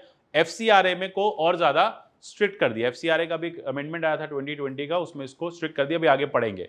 स्पेंडिंग की लिमिट को स्ट्रिक्ट कर दिया है कि आपको बहुत ज़्यादा पैसा, लेटर से प्रॉब्लम क्या आ जाता था कि आप टोटल जो भी मनी आप लेके आ रहे हैं उसके 50% से ज़्यादा आप अपने ऑफिशियल एक्सपेंडिचर्स नहीं करेंगे.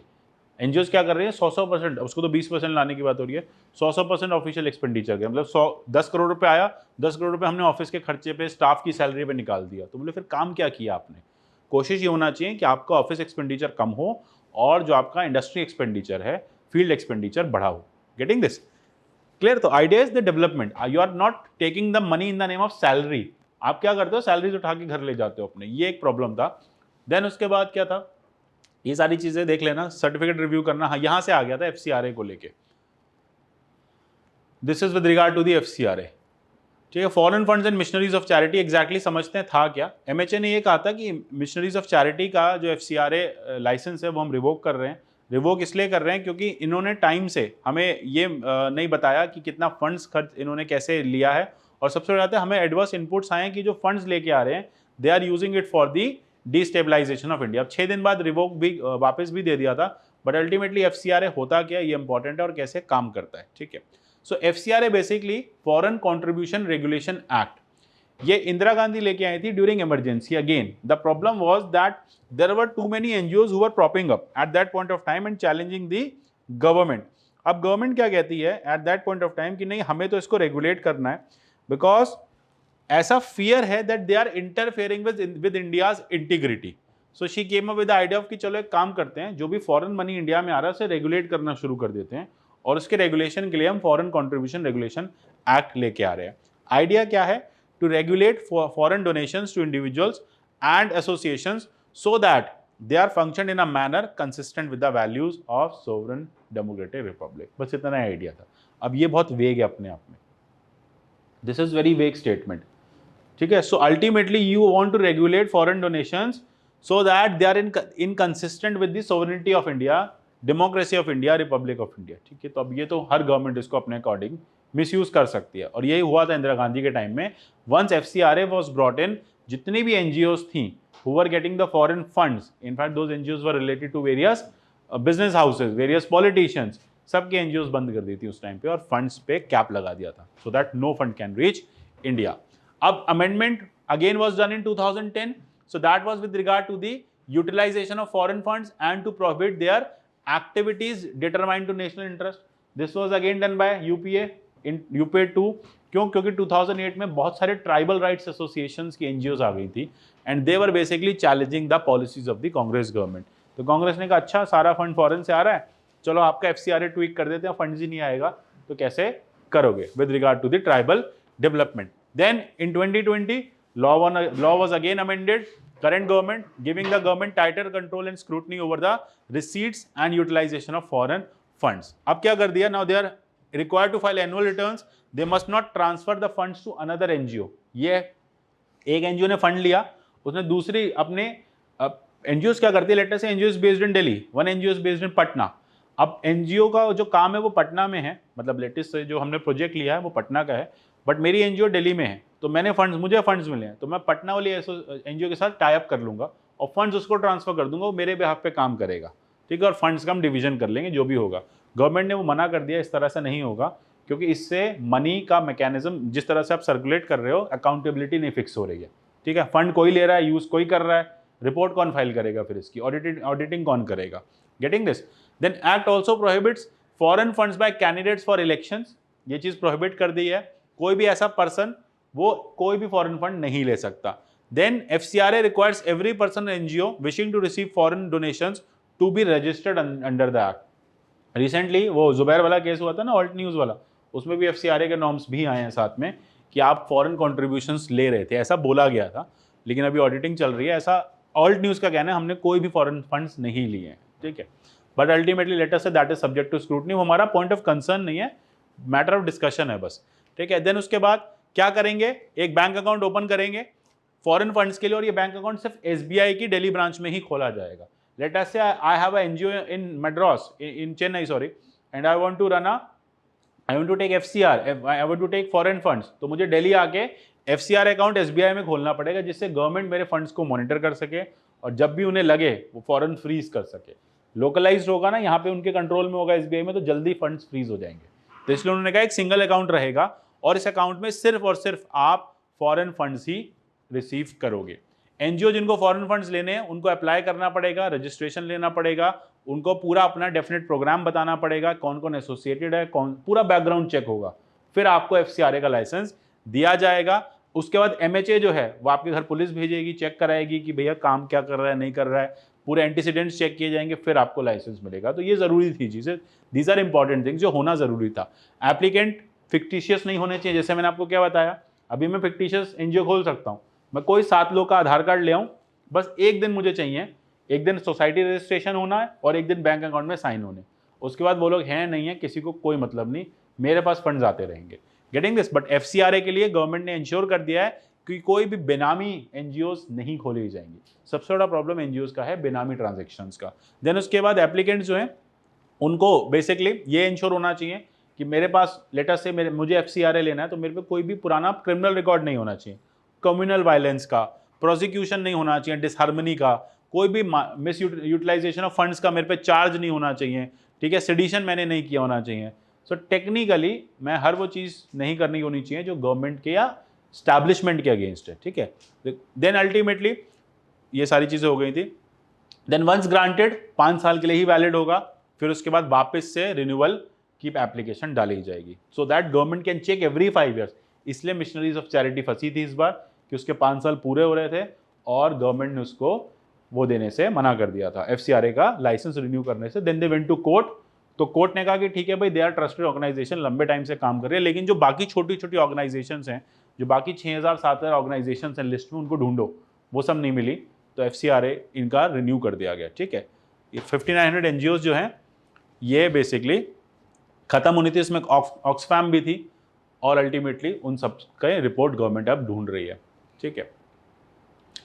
5798 लैप्स हो गई, तो ये सारी चीज़ें हैं FCRA के साथ। FCRA न्यूज़ में 2020 में पूछा था एक क्वेश्चन, 2020 में पूछ लिया है FCRA पे क्वेश्चन है, 15 में पूछा था, चेक करना एक बार, FCRA 15 में पूछा होगा इसमें। यस, ये जो इतना कोई भी एक्ट के बारे में, जैसे इसके बारे में इतने डिटेल्स है, तो सर हमें वो एग्जाम में यूज़ कैसे करनी, क्योंकि स्लाइड्स में बहुत सारी डिटेल्स है। मैं FCRA का जितना भी इसका ये है कि अंडरस्टैंडिंग जो मैं अब आपको नोट दूंगा ना FCRA का, that will be very crisp. Let us say if they are asking what is FCRA, issued with FCRA and how to reform FCRA, what are the amendments, in the light of recent amendments of the FCRA, discuss how foreign contribution can be regulated।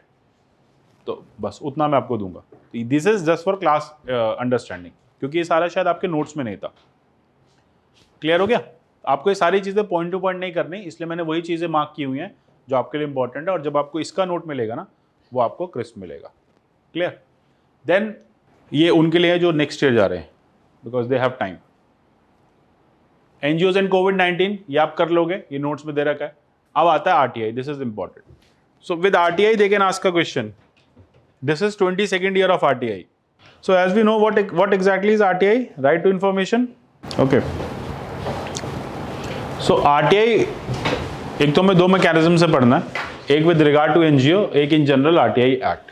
So RTI act basically was there to ensure that the article 19 of the constitution can be enjoyed, okay, so that if you have the right information then you can take the right decision, and that information can only be sought through public authority. तो 2H क्या कहता है?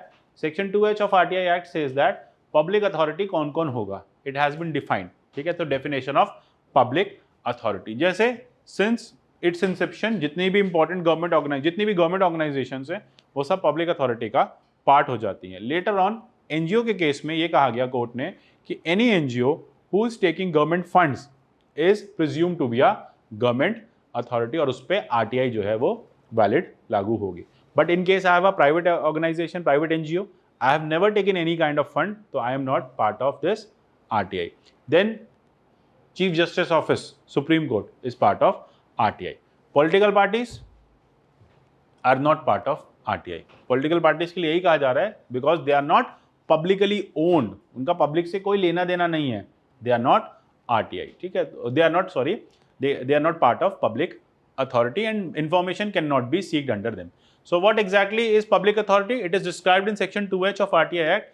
Any authority, entity or institution of self-government created or constituted is basically part and parcel of public authority. यानी ऐसी कोई भी government organisation या कोई भी ऐसी ऑर्गेनाइजेशन जो पब्लिक फंक्शंस कर रही है उसको आप आरटीआई में रखेंगे और इंश्योर करेंगे. इस वजह से हम आरटीआई को लास्ट में और डिटेल में पढ़ेंगे, अभी एनजीओ के केस में पढ़ रहे हैं, ठीक है. अब होता क्या है, एनजीओस को आरटीआई में लाने का बेनिफिट क्या है कि let us say they are taking any foreign और they are taking any government fund, so over here because the fund is of governmental nature, it is from the public treasury, तो that RTI has to have the accountability. RTI को वहां पे एक accountability process देना होगा. तो अब क्या है, क्यों आरटीआई में डाला? अकाउंटेबिलिटी आ गई, इंफॉर्मेशन मिलने लग गई गवर्नमेंट को और इफेक्टिव काम करने लग गई हैं. अब बात आ जाती है कि how these kinds of organisations can be done in और can be ensured that they are better served or they are able to ensure the benefit. तो ये चीज़ आपके ऑलरेडी नोट्स में है, वहाँ से देख लेना वे फॉरवर्ड, क्योंकि ये आपसे यूपीएससी में पूछा जा सकता है कि अगर बेटर कोऑपरेशन होगा, बेटर रेगुलेशन होगा, बेटर फंड मैनेजमेंट होगा, ट्रांसपेरेंसी होगी, अकाउंटेबिलिटी होगी, इन दैट सिनेरियो क्या होगा, the organisation will be able to serve the objective, या जो भी उसके ऑब्जेक्टिव्स हैं वो पूरे हो जाएंगे. अब देखते हैं एग्जैक्टली यूपीएससी ने क्या पूछा था. एग्जामिन क्रिटिकली, ये 2015 में आया था, examine critically recent changes in the rule governing foreign funding of NGOs under FCRA. अब देखो 2010 में रूल्स चेंज हुए थे, यूपीएससी ने 2015 में पूछा था, तो 2020 में चेंजेस आए, अमेंडमेंट्स आए, तो either way this year next year they can again ask something upon FCRA, क्योंकि गवर्नेंस में क्वेश्चंस नहीं है ज़्यादा पूछने के लिए. गवर्नेंस इसलिए बोरिंग भी है, ड्राई भी है. Then ultimately how can the role of NGOs be strengthen in India for development work relating to protection of environment. कैसे स्ट्रेंथन कर सकते हैं बताओ. Discuss in the light, throwing the light on the major constraints. Environment specific है, यहां पे specific हो जाता है. How can the role of NGOs be strengthen in India for development work relating to protection of environment. 2015 conventionally अगर देखें तो government की आइडियोलॉजी जो है वो बहुत इम्पैक्ट करती है कि एनवायरमेंट की तरफ पॉलिसी कैसे होगी. फॉर एग्जांपल अगर डेवलपमेंट ज्यादा लेके आना चाहेंगे तो एनवायरमेंट को लॉस हो सकता है, और अगर एनवायरमेंट को प्रोटेक्ट करना है तो डेवलपमेंट किधर ना किधर कम करना पड़ेगा. NGOs can be strengthened. हाँ, तो इस पर्टिकुलर कॉन्टेक्स्ट में एनजीओज का रोल काफी इंपॉर्टेंट हो जाता है. अगर एनजीओज को स्ट्रेंथन किया जाएगा प्रॉपर्ली तो वो एनवायरमेंट के लिए ज्यादा अच्छा काम कर सकते हैं. तो इस लाइन ऑफ थॉट के साथ कुछ देखना पड़ेगा. और थोड़ा और कंक्रीट. नर्मदा बचाओ आंदोलन वाज अ मूवमेंट जहाँ पे वो किया था. सेकेंडली एनवायरमेंट इम्पैक्ट असेसमेंट में एनजीओज एंड लोकल सोसाइटीज 2015 में वेस्टर्न घाट्स को लेके रिपोर्ट आ रही थी, क्राइसिस बढ़ गया था and everyone was making hue and cry. Government wanted to give more land to the developers and to mining, which was basically ultimately stopped by the report. ठीक है, गाडगिल रिपोर्ट, माधव गाडगिल रिपोर्ट. अब ultimately हो क्या रहा था, the NGOs of that region they were creating lot of hue and cry कि ऐसे अगर आप इस तरह से करोगे तो फिर environment will not be protected. अब यहाँ पे गवर्नमेंट फिक्स में आ जाती है. On one side you have a social capital which is for the social benefit of the nation. Other side you have a private capital which is for the fund generation of the nation. भाई पैसा भी तो चाहिए ना, mining नहीं करेंगे Goa western Ghats में तो कोल कैसे निकालेंगे गोवा से, और कोल नहीं निकालेंगे तो इंडिया की कोल नीड्स कैसे पूरी होंगी, फिर इंपोर्टेड कोल आएगा ऑस्ट्रेलिया से, फिर क्राइसिस है. In the name of import you will be giving a lot of dollars, that is available locally, why to go global. At the time जब आपके पास 65-68% आपके पास कोल रन पावर है और वो भी शॉर्टेज में है, तो आपको वो करना पड़ेगा. तो अब यहाँ पे आ जाता है कि एनजीओस किस तरह से स्ट्रेंथन की जा सकती हैं relating to the protection of environment. सबसे पहले तो आता है स्ट्रेंथनिंग ऑफ एनजीओस. कैसे स्ट्रेंथनिंग होगी? रेगुलेशंस थोड़े कम करने पड़ेंगे. नहीं, एनजीओस को स्ट्रेंथन करना है सबसे पहला तो, उनको लीगल बैकिंग देना पड़ेगा और ताकि वो फ्रीली अपना काम कर सकें. लेकिन उनका तो क्लैश ही गवर्नमेंट के साथ है ना. एनजीओस का तो क्लैश सबसे बड़ा या तो क्रोनी कैपिटलिस्ट के साथ है. अब एनजीओ किसके अगेंस्ट जाएगी? Adani, Ambani, Sterlite copper. In fact 2010 में एक और रीज़न था. 2010 में जो ये नॉर्म्स स्ट्रिक्ट करने का एफसीआरए का रीज़न ये भी था कि स्टरलाइट के जो प्लांट्स, ये जो वेदांता के जो प्लांट्स हैं माइनिंग के, उस पर बहुत सारी एनजीओ जो हैं एक्विजिशंस उठा रही थी. तो कांग्रेस को लगा इन एनजीओस को ही कम कर देते हैं, एफसीआरए के नॉर्म स्ट्रिक्ट कर देते हैं, अपने आप एक्विजिशन बंद हो जाएंगे. तो जिसमें जैसे अगर इनकी अगर ये 10 बार का तो है तो इसमें इंट्रो का कोई रूल रहेगा, क्योंकि इसमें सर डायरेक्ट पूछा, इसमें आपसे पूछा यही है, discuss throwing light on the major constraints. ठीक है, कॉन्स्ट्रेंट्स मतलब स्ट्रेंथेंड नहीं है, कॉन्स्ट्रेंट्स दे दो. क्या कॉन्स्ट्रेंट्स हैं? लाइट आपको देखो, ये तो बातें नहीं करनी ना रोल ऑफ एनजीओस. ये अच्छा एक चीज़ और देखो, क्वेश्चन दोनों एक ही बात कह रहा है. How can role of NGOs be strengthened in India for development work relating to protection environment. ये क्वेश्चन यहाँ खत्म हो सकता था. Discuss throwing light on major constraints, यही तो बात वो पूछ रहे. कॉन्स्ट्रेंट्स वही तो, क्वेश्चन दोनों एक ही बात कह रहे हैं. तो कुल मिला के आपको सिर्फ constraints regarding to the NGOs in environmental sector ही लिखना है. तो 2-3 कॉन्स्ट्रेंट्स, क्योंकि 10 मार्कर है, 5 कॉन्स्ट्रेंट और 5 उसके सॉल्यूशन, बस हो गया विदाउट एनी इंट्रोडक्शन. ठीक है, आपको ये नहीं बताना है एनजीओ इज, वो पता है कि यहाँ पे देखो क्वेश्चन का नेचर बता रहे हैं कि दोनों they know what is NGO. उनको एनजीओ से कोई मतलब नहीं, they know. They are directly asking how can role of NGO be strengthened in India for development work relating to environment. तो ये भी क्रिस्प कर दिया. तो आपको अब एनजीओ नहीं मेंशन करना है, NGO mean so and so organisation which has so and so function, ऐसा कुछ नहीं. उन्होंने सीधा पूछा एनवायरमेंटल ऑर्गेनाइजेशन और उनके कॉन्स्ट्रेंट्स, दैट्स इट. अभी आंसर लिख के लाओगे आप एग्जैक्ट 150-160 वर्ड्स में.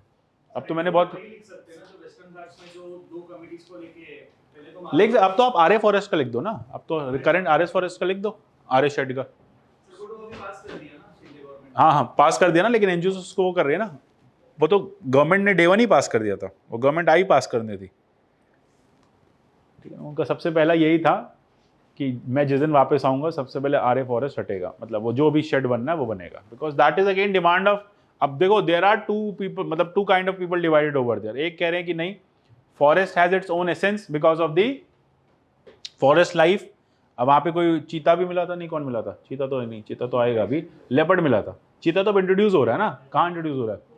कौन नेशनल पार्क में. So जैसे वो second question है, उसमें एक balance point of view देना is very difficult for me. So what should be my line of approach? More tailored towards the protection of. नहीं, इसमें बैलेंस पूछ भी नहीं रहे आपसे. इसमें वो सिंपल कह रहे हैं, वो मान के चल रहे हैं कि एनजीओस को जो एनवायरमेंट सेक्टर में काम कर रहे हैं उनके लिए क्राइसिस है, आप उन क्राइसिस पर लाइट डालो.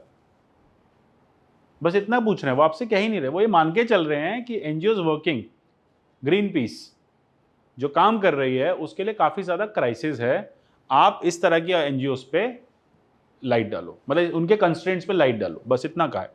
इन Indian government, in the Indian governance system, the role of non state actors has been only marginal. Critically examine the statement. अब यहाँ क्रिटिकल एग्जामिनेशन है नॉन स्टेट एक्टर्स. अब यहाँ पे आपसे पूछा सीधा नॉन स्टेट एक्टर्स है. ठीक है, so what are non state actors? All the social capital organisations which are not the state are non state actors. ठीक है, अब नॉन स्टेट एक्टर्स को हम इंटरनेशनल सिनेरियो में यूएन, वर्ल्ड बैंक, तालिबान, कुछ भी गिन सकते हैं. लेकिन यहाँ पे क्योंकि बात है इन इंडियन गवर्नेंस सिस्टम, बात सीधी है, गवर्नेंस का क्वेश्चन है, आईआर पे नहीं जाना है. Role of non state actors has been only marginal. हमने देखे ना क्या कॉन्स्टेंट थे एनजीओस के, जो एनजीओस के कॉन्स्टेंट थे वही यहाँ पे रोल है मार्जिनल. क्यों मार्जिनल है? क्योंकि इधर there is no know-how, ठीक है, they are not adequate amount of funds, there is no working capital with them, working capital as in no skills, ultimately there is no government backing, there is no government recognition, no accreditation policy, so that is why their role is very marginal. They could have done better with regard to the governance of the nation, provided they should have adequate measures. Clear हो गया? कोई doubt? हाँ, कोई doubt?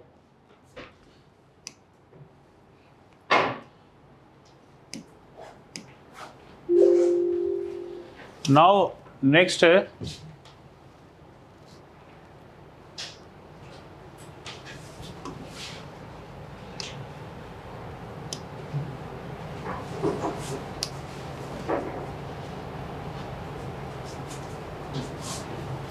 self-help groups. What is a self-help group? Name suggests self-help. When the government is not able to help you, you need to come forward and help yourself. This is called self-help group. So ultimately, with regard to the socio-economic policies of the country, there have been several organizations which are basically, you can say, made by the people themselves to ensure their best or to make sure that they are getting the best result.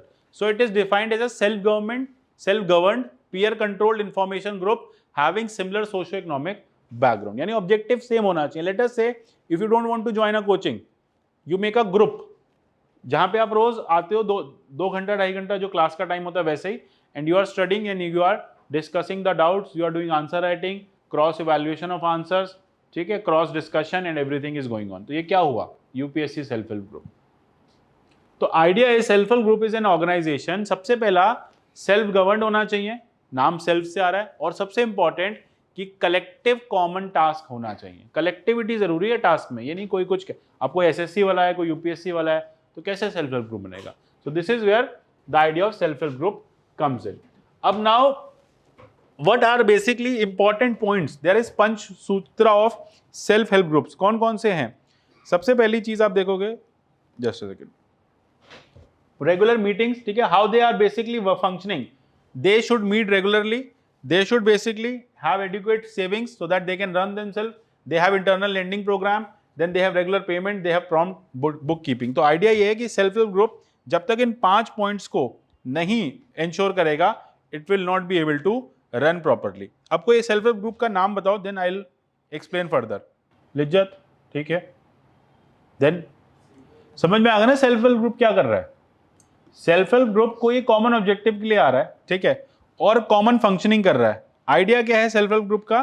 कि make sure करना है कि the best can be achieved out of the scenario, possible scenario. तो technically government is not able to help them, so they are sitting, they are doing savings, they are generating their own resources, अपना पैसा लगा रहे हैं और फिर पैसा कमा रहे हैं. This is called self help group. Most important feature is that ultimately they have to ensure economic stability, ठीक है, social mobilisation to the people. सबसे इंपॉर्टेंट बात यही हो जाता है कि वो इकोनॉमिक स्टेबिलिटी ले आए, लोगों की अर्निंग हो जाए. और जैसे लिज्जत आया, लिज्जत वॉज बेसिकली श्री महिला गृह उद्योग. आइडिया वॉज कि वट एवर, श्री महिला गृह उद्योग यही था ना नाम, ऐसी कुछ नाम था. So idea was basically the women who could not have the right kind of economic stability, who could not have the social mobilization. They together formed a group, started making home pickle, papad, started selling it without any marketplace, direct selling, B2B selling, ठीक है, B2C selling directly. गए और सीधा customer के घर पे दे दिया. With the quality, money started pouring in and ultimately they started expanding. ये होते हैं सेल्फ हेल्प ग्रुप. अच्छा, अब हम कोऑपरेटिव्स पढ़ेंगे आगे. तो कोऑपरेटिव्स, और अब आप बोलोगे सर अमूल का भी ये फंक्शन था, तो कोऑपरेटिव और सेल्फ हेल्प ग्रुप का सबसे बड़ा डिफरेंस होता है कि कोऑपरेटिव्स को लीगल बैकिंग होती है, सेल्फ हेल्प ग्रुप को कोई लीगल बैकिंग नहीं होती. कोई लॉ से नहीं बने हैं, आप और मैं आज इसको बना सकते हैं, हमें कोई लीगल प्रोविजन की जरूरत नहीं होती. एंड यूजुअली जो लोअर स्ट्राटा में वुमेन होती हैं, जो रूरल एरियाज में वुमेन होती हैं, वही सेल्फ हेल्प ग्रुप का पार्ट बन रही है, मतलब वही एसएचजीज बना रही हैं मोर और लेस. ज्यादा आपको वुमेन कॉम्पोजिशन एसएचजीज मिलेंगे, बिकॉज आइडिया क्या है? Idea is so that at local level women are able to help themselves by making a group. इसमें कुछ माइक्रो क्रेडिट इंस्टीट्यूशंस भी आएंगे सेल्फ हेल्प ग्रुप में जो मेन रन है, तो आपको मेल ओरिएंटेड भी मिलेंगे, बट बहुत ज़्यादा एसएचजीज हमने देखा है वुमेन ओरिएंटेड होती हैं technically. Idea is basically raise awareness among the women. एसएचजीज में मतलब उनका इनकम गैप जो मेंबर्स उनमें डिफरेंस बहुत ह्यूज नहीं होना चाहिए, सेम इकोनॉमिक सोसाइटी से आने चाहिए। देखो यूजुअली आपका और मेरा मोटिव कब सेम होगा, जब आपकी मेरी परिस्थितियां जीवन की सेम होंगी। आप सारी, तभी मैंने कहा ना एसएससी और यूपीएससी वाला साथ में क्यों ग्रुप नहीं बना सकता, कि जीवन की परिस्थितियां अलग हैं, एक को फैक्चुअल लूसेंट पढ़नी है और एक को एनालिटिकल और डिस्क्रिप्टिव पढ़ना है, डायनेमिक पढ़ना है, तो कैसे साथ प्रिपरेशन करोगे। तभी तो ना बहुत सारे चैनल्स यूपीएससी के नाम पे एसएससी कंटेंट दे रहे होते हैं, तो लोग कहते हैं यार ये तो टाइम पास कर रहा है, तो ultimately they are not satisfying your purpose. तो ये एक फंडा है कि you should have the same purpose to fulfil, और वो तभी होगा when you belong to the same, you are facing the same conditions, ठीक है। So this is where you have the mutual experience, economic stability and ultimately raise awareness among the women, encourage and then ultimately make sure that social responsibilities are well fulfilled, ठीक है। तो इसको 7 5 year plan से एसएचजीज को introduce किया गया, then उसके बाद इंश्योर किया गया कि एसएचजीज जो हैं वो मेक श्योर करें कि पावर्टी एलिवेशन हो, ठीक है। उसके बाद आरबीआई कुछ एसएचजी स्पेसिफिक इंस्टीट्यूशंस लेके आती है, जैसे मतलब जो फंड्स देती है, नाबार्ड लेके आए, ठीक है। इस तरह से गवर्नमेंट फंडिंग जो है उनके लिए अवेलेबल रही, माइक्रो लेंडिंग अवेलेबल हुई, and ultimately they were able to sail through. जैसे इसमें सबसे फेमस मॉडल है वो है कुदुम्श्री मॉडल फ्रॉम केरला। अब कुदुम्श्री मॉडल क्या कर रहा है, basically it is giving micro loans. ये सबसे फेमस है,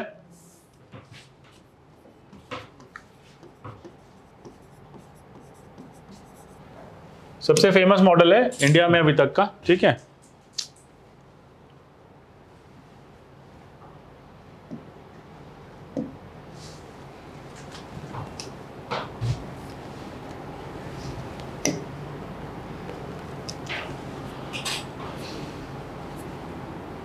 कहाँ पे थे, ओके।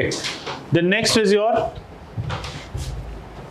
नीड ऑफ एसएचजीज, इंपॉर्टेंट हो जाता है। तो सबसे पहला क्या हुआ, raising the standard of living, social empowerment, economic empowerment, social mobilisation, ये सारी चीजों की वजह से एसएचजीज जो है वो एक इंपॉर्टेंट हो गए। दूसरा जो सबसे इंपॉर्टेंट चीज देखा कि एसएचजीज के आने से रूरल पॉवर्टी एलिवेशन हुआ, अनएम्प्लॉयमेंट जो है वो कम हुआ। इनफैक्ट रिसेंट डेटा ये कहता है कि जो रूरल पुअर हैं उनको एसएचजी से काफ़ी बेनिफिट हुआ है। सबसे इंपॉर्टेंट रोल इसमें वुमेन का रहा है, वुमेन ने सबसे ज़्यादा टाइम इसमें इनकॉर्पोरेट किया है और वुमेन को सबसे ज़्यादा बेनिफिट इससे मिले हैं हाउस होल्ड लेवल पे।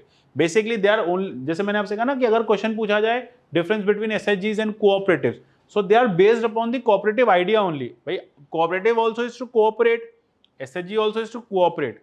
बेसिक डिफरेंस क्या है कि ये कोऑपरेटिव के कॉन्सेप्ट पे ही आया है, पार्टिसिपेंट्स जो हैं वही एक दूसरे की हेल्प करते हैं, लेकिन एसएचजीज को कोई लीगल बैकिंग नहीं है। कोऑपरेटिव जो है वो एक लीगल लॉ से बनते हैं, कोऑपरेटिव्स या सोसाइटीज एक्ट से आते हैं। देन एसएचजीज जो हैं वो वल्नरेबल लोगों को साथ लाते हैं, और देखो फंडा सबका सेम होता है, मनी अर्न करना, एक बेसिक सस्टेनेंस अर्न करना। बेनिफिट क्या हुआ, जो भी वुमेन पॉवर्टी में थी उन सबको बेनिफिट हुआ, मोबिलाइजेशन हुआ, इंस्टीट्यूशनल एम्पावरमेंट हुआ, इकोनॉमिक सेल्फ सफिशिएंसी आई, स्टेटस बढ़ा। यूजुअली इट इज सेड कि if you are economically empowered so you have some chances of becoming socially empowered, ठीक है। अगर वुमेन अर्न कर रही है तो अब उसका हाउस में कुछ से बढ़ जाएगा पहले के कंपैरिजन, ठीक है। And this is where Kudumbashree model से क्या हुआ, why women in Kerala are so empowered, why panchayats in Kerala are so well established. The idea is because the women in Kerala, they were connected to the Kudumshri model in 1980s and from there they started earning money. छोटे छोटे loans दिए। देखो क्या हुआ, SHG model कुदुम्श्री कैसे start हुआ, किसी के पास 200 रुपये पड़े थे, किसी के पास 50 थे, किसी के पास 300 थे, किसी के पास 1000 थे। ऐसे करके कुदुम्श्री की फीमेल्स जो हैं वो जुड़ती गई, अपने अपने मनी पूल इन किए, अपना ही पैसा डालना पड़ता है, बाहर से कुछ नहीं मिलता। इनकी सक्सेस के बाद नाबार्ड ने इनको माइक्रो लोन्स देने स्टार्ट किए केरला में। अब लेटर से हमारे पास पूल हो गया 10,000 का, देयर इज वन फीमेल जिसको 5,000 रुपीज रिक्वायर्ड है, उसको अपने यहाँ पे एग्रीकल्चर फार्मिंग स्टार्ट करनी है। 5,000 उसको दे दिया, जीरो इंटरेस्ट लो इंटरेस्ट, मतलब जीरो तो नहीं होता, लो इंटरेस्ट होता है, 1% 2% माइक्रो लोन से, छोटा सा लोन दे दिया 2% इंटरेस्ट पे। अब रिटर्निंग कैपेसिटी फीमेल की कैपेसिटी भी, और रिटर्न कहा जाता है कि लेंडिंग के केस में फीमेल सबसे ज़्यादा पैसा वापस करती है, मतलब जो मनी लैप्स होने के या लॉस होने के चांसेस फीमेल के साथ होते हैं वो बहुत कम होते हैं, ठीक है। और इस लेवल पे फीमेल को रेगुलर लोन्स की ज़रूरत होती है, so they have capacity of paying back early. Usually जो भी लैप्स हो जाता है अकाउंट या एनपीएस अकाउंट्स वुमेन के केस में बहुत कम देखे गए हैं। तो एनपीए नहीं हुआ, पैसा वापस आ गया, देन 5,000 प्लस 2% इंटरेस्ट आया, तो पहले 10,000 रुपये था, अब 10,000 पे 2% और जुड़ गया, पूल बड़ा हो गया। अब किसी और ने लेंड किया, उसने 2% इंटरेस्ट दिया, फिर ऐसे करते करते 20 साल में अब उसके पास कॉर्पस बहुत बड़ा हो गया, करोड़्स का। Point number 1। अच्छा, इससे कुदुमश्री को क्या बेनिफिट हुआ? कॉर्पस ही बना। कुदुमश्री का तो बेनिफिट देखना भी नहीं हमें, हमें किसका देखना है? वुमेन का। वुमेन के पास फंड्स आए, वुमेन ने उन फंड्स को चैनलाइज किया, एग्रीकल्चर इनपुट्स किए, एक्टिविटीज़ की, and she started earning money. तो फार्म लैंड डेवलप हो गया, मनी अर्निंग स्टार्ट हो गया, इकोनॉमिक एम्पावरमेंट हो गया, और क्योंकि इकोनॉमिक एम्पावरमेंट हुआ तो वुमेन का सोशल एम्पावरमेंट हो गया। And this is how with the success of Kudumbashree more and more women started joining this model and this became a Kerala wide practice। पूरे केरला में सारी वुमेन कुदुमश्री मॉडल से कनेक्ट हो गई।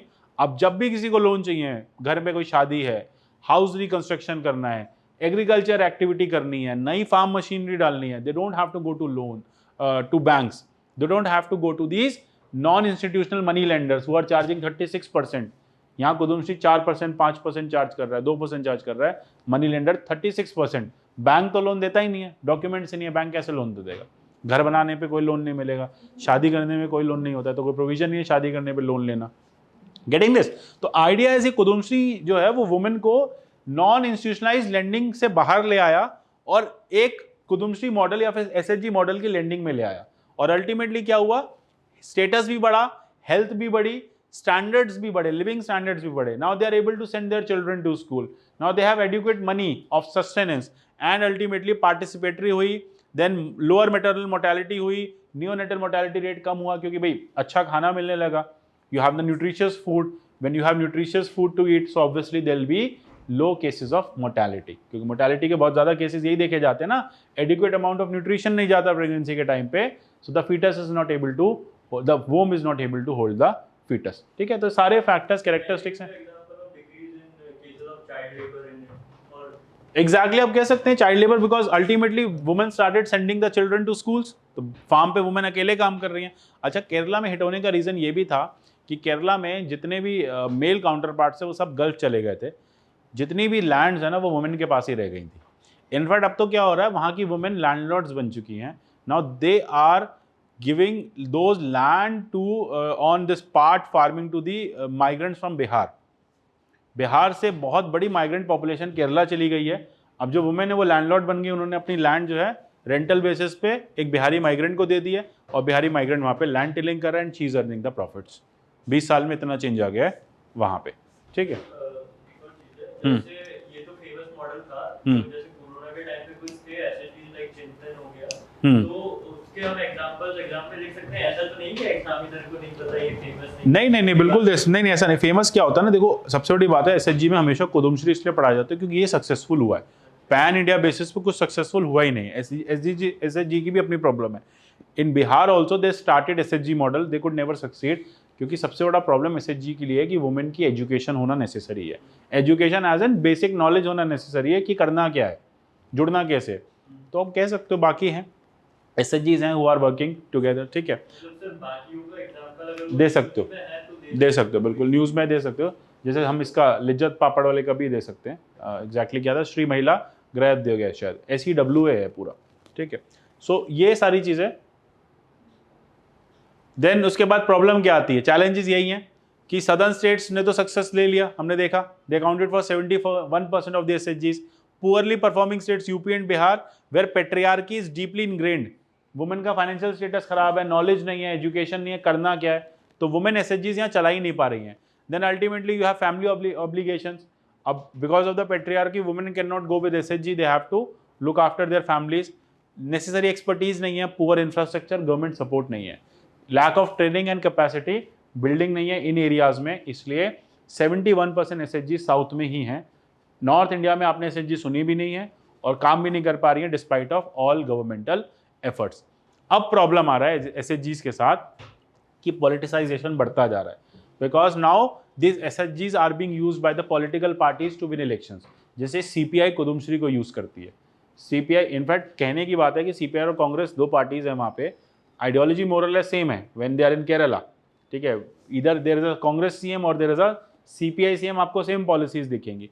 वहाँ पे these local groups are being used for politicisation, political affiliation, intervention बहुत बड़ा इशू बनता जा रहा है।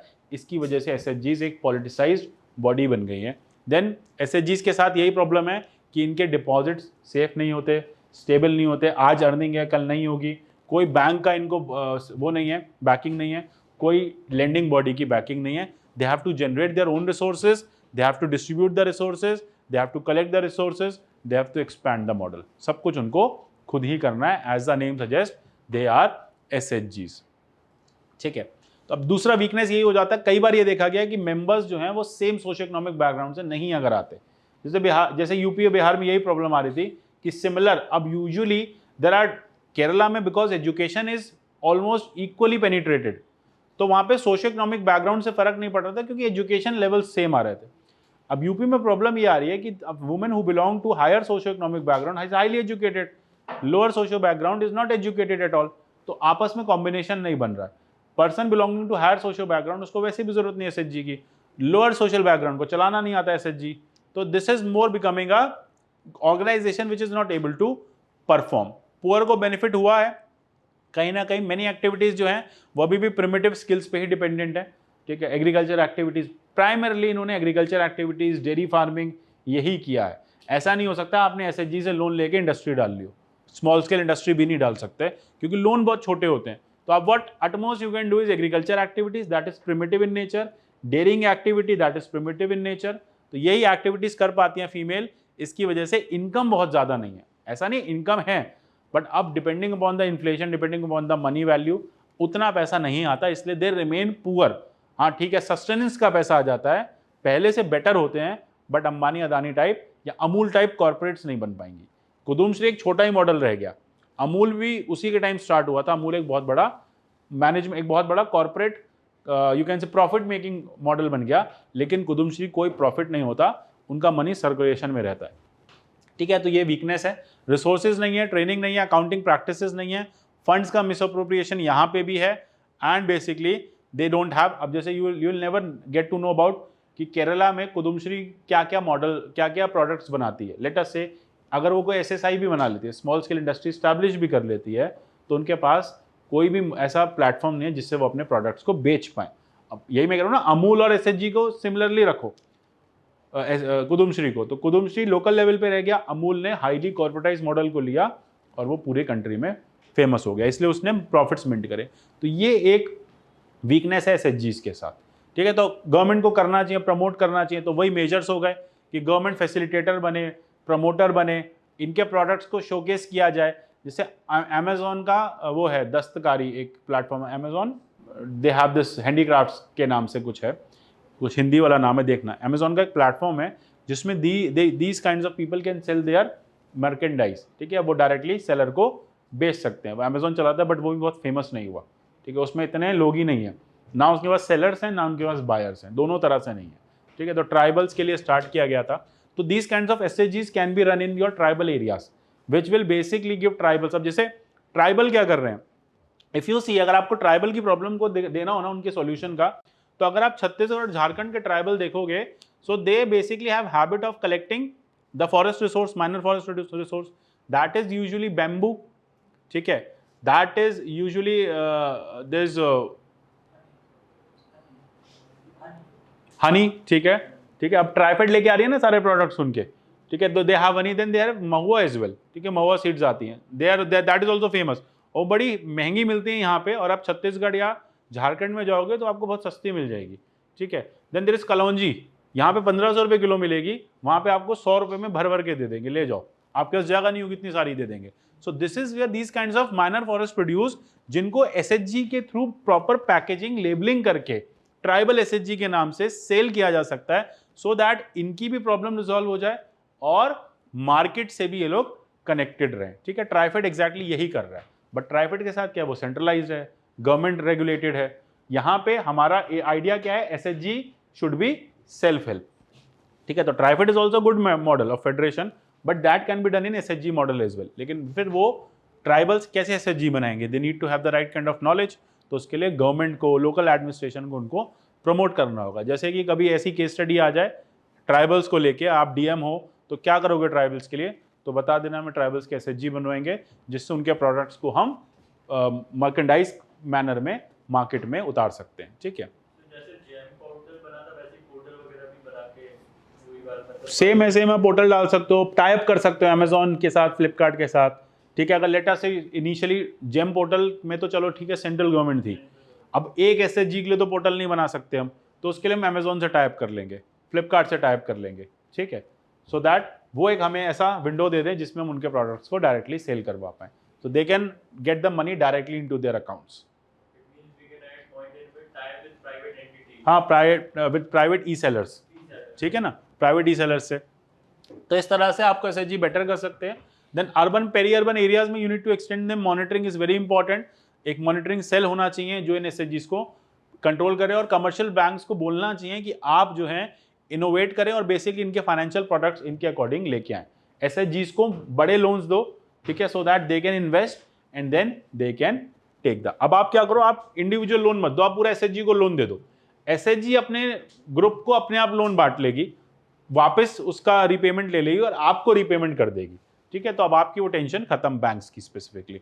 बट बैंक्स को इस तरह के मॉडल्स लाने पड़ेंगे एसएचजी लोन्स जिसमें दे पाए। ठीक है, because if they will have fund they will be able to create some better perspective and ultimately they will be able to earn. अब इसी के लिए एसएचजी डिजिटाइजेशन नाबार्ड लेके आया था, that was with regard to the funding only.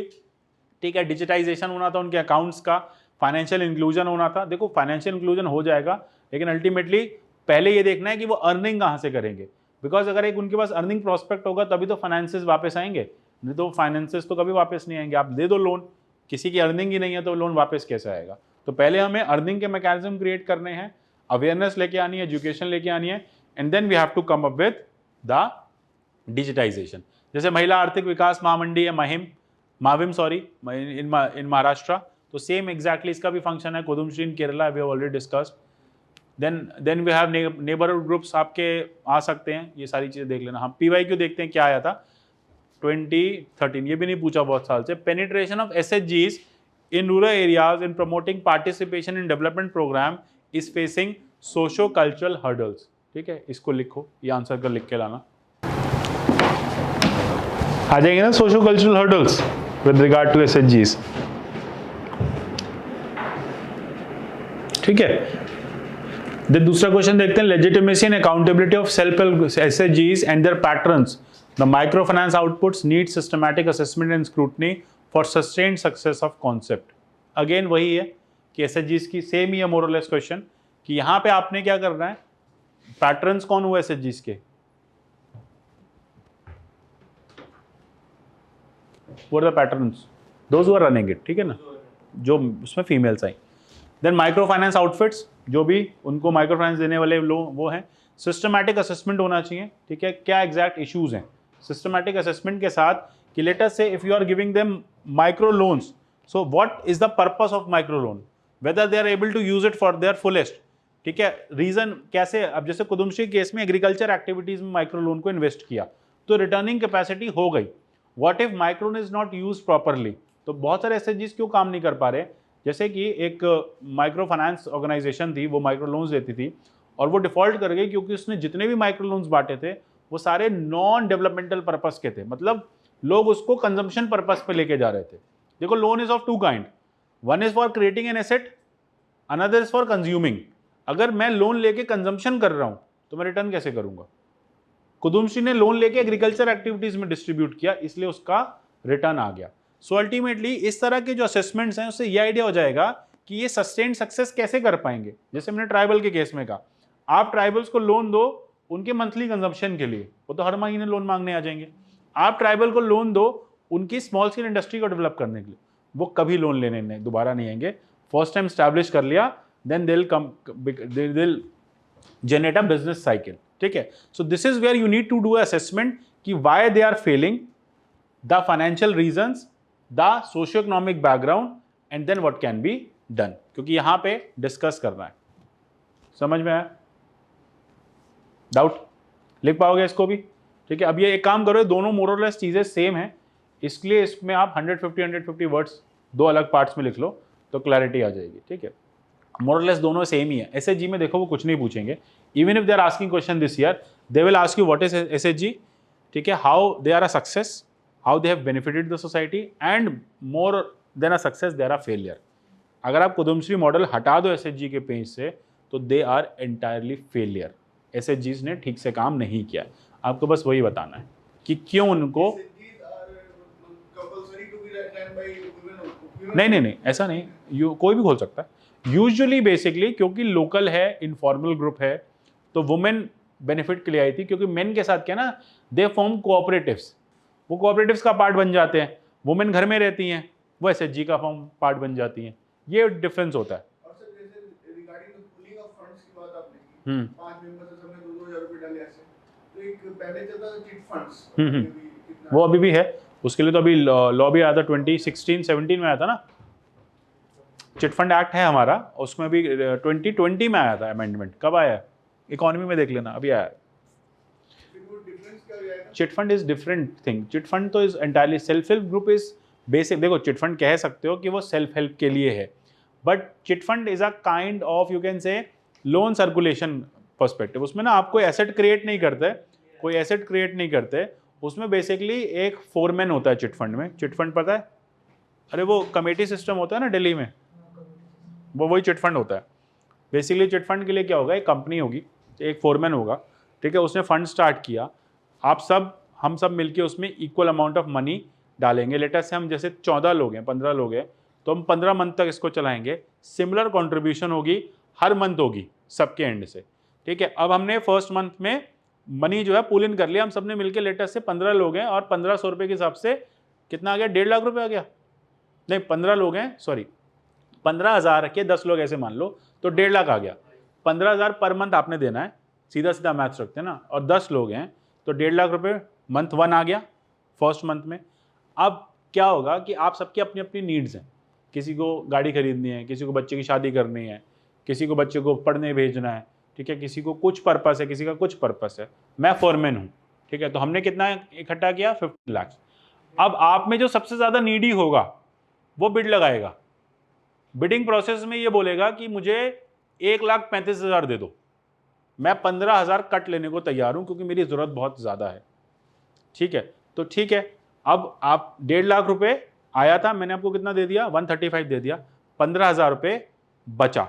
अब ये 15,000 बाकी 14 लोगों की इनकम हो गई, उनमें डिवाइड कर दिया जाएगा, माइनस मेरी फीस काट के। जैसे मैं कहता हूँ मेरी 3% फीस है, तो 15,000 की 3% मेरी फीस काट ली, जो पैसा बचा वो 14 लोगों की इनकम हो गई। और आपने 135 लिया, लेकिन आपको रिटर्न कितना करना है, 150 पूरा करना है। आपको एक छोटे इंटरेस्ट पे, या फिर कहो ज़्यादा इंटरेस्ट पे भी, जो भी इंटरेस्ट रेट कुछ नहीं है इस पे, क्योंकि बिडिंग आपने लगाई थी, एक इंटरेस्ट पे आपको कोलेटरल फ्री 10 महीने के लिए लोन मिल गया, जो आप 15,000 की किश्तों में 10 महीने तक देते रहोगे। अब दूसरे महीने बिड और कम हो जाएगी, क्योंकि अब तो 9 ही किश्त जानी है। ऐसे करके जो लास्ट में ले जाता है ना, वो बेनिफिशियरी हो जाता है, और जो फोरमैन होता है उसका बेनिफिट होता है, क्योंकि मैंने हर में से 3% कट ले लिया हर ट्रांजेक्शन में, और जो सबसे लास्ट में लेगा उसके साथ क्या होगा कि 15, तब तक पूल बढ़ चुका होगा, भाई उसने 15 महीने मिला भी तो आपको 14, हमने क्या देगा 15,000 बचे, डिवाइडेड बाय 14, वो पूल में ऐड कर दिया गया सबके। अब मैंने सबसे लास्ट मंथ लिया, I am the winner because I will get my 1.5 lakhs back, plus every month कुछ एडिशन हो रहा था, जो आप दे रहे थे इंटरेस्ट, तो मेरे को शायद घर चले गए होंगे 160, 165, 170, वो अलग चीज़ है। ठीक है ना, दैट इज एंटायरली डिफरेंट, उसको रेगुलेट किया जाता है, और उसके लिए अब नए रेगुलेशंस भी आ गए हैं, वो आप इकोनॉमी में पढ़ोगे, चिट फंड।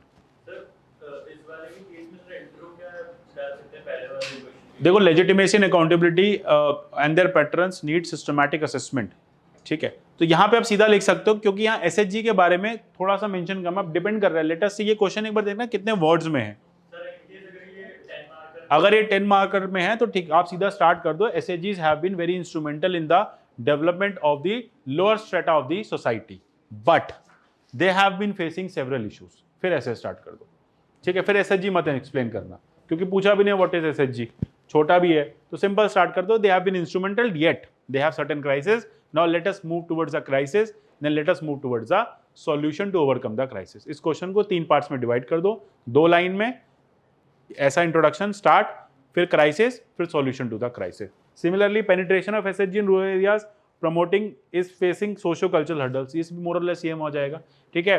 दो they were started for socio cultural upliftment but they have been facing various hurdles, so these hurdles are examine those hurdles, then how to overcome the hurdles। clear हो गया? Then emergence of SHG in contemporary times point to slow but steady withdrawal of state from developmental activities। ठीक है बिल्कुल। Examine the role of SHG in developmental activities, measures taken by the government of India to promote SHGs। Simple है, क्योंकि यहाँ पे खुद ही कह दिया कि emergence of SHG has been slow but it has actually resulted into withdrawal of state, यानी state पीछे जा रहा है, एसएचजीज आगे आ रहे हैं, एसएचजी से बेनिफिट तो हो रहा है, ऐसा नहीं है, ठीक है। तो आप शुरू कर सकते हो। यस एग्जैक्टली, द एसएचजीज have been very instrumental in the local development of the areas but the progress has been slow yet it has been very much instrumental in the development। then examination role of SHGs, so role of SHGs heading डालो, role बताओ, how they have been instrumental in developmental activities, micro funds, mobilization of people, then giving them you can say right kind of strata in the society, right kind of status in the society। then उसके बाद measures taken by the government for SHGs, NABARD से link कर देना, ई शक्ति project लेके आना, bank की funding easy करा देना, ठीक है, इस तरह से फॉर्मलाइजेशन के प्रोसेस में उनको लेके आना, ठीक है। So this is the role government is playing. Then 2020 micro finance as an anti poverty vaccine is aimed at asset creation and income security of rural poor। Evaluate the role of SHG in achieving twin objective along with empowering women। ये exactly simple question है।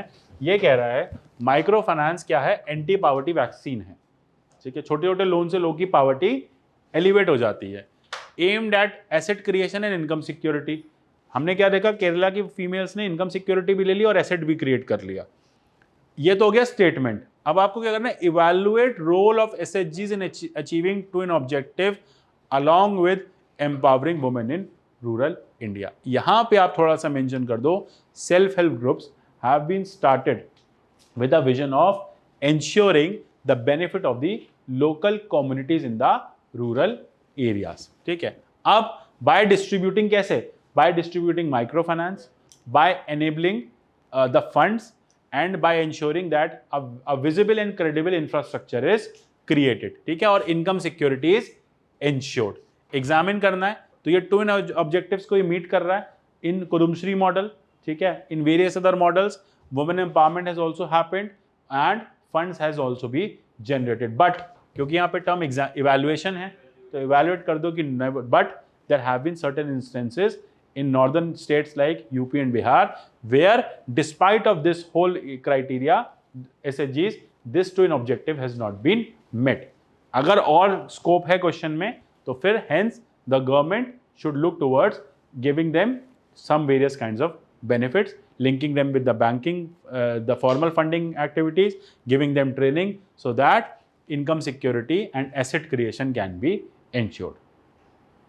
Question यही रहेगा और 150 में थोड़ी चीज़ें और बढ़ जाएंगी, 250 में, 150 में थोड़ा कंप्रेस हो जाएगा आंसर, हो जाएगा ना, ठीक है।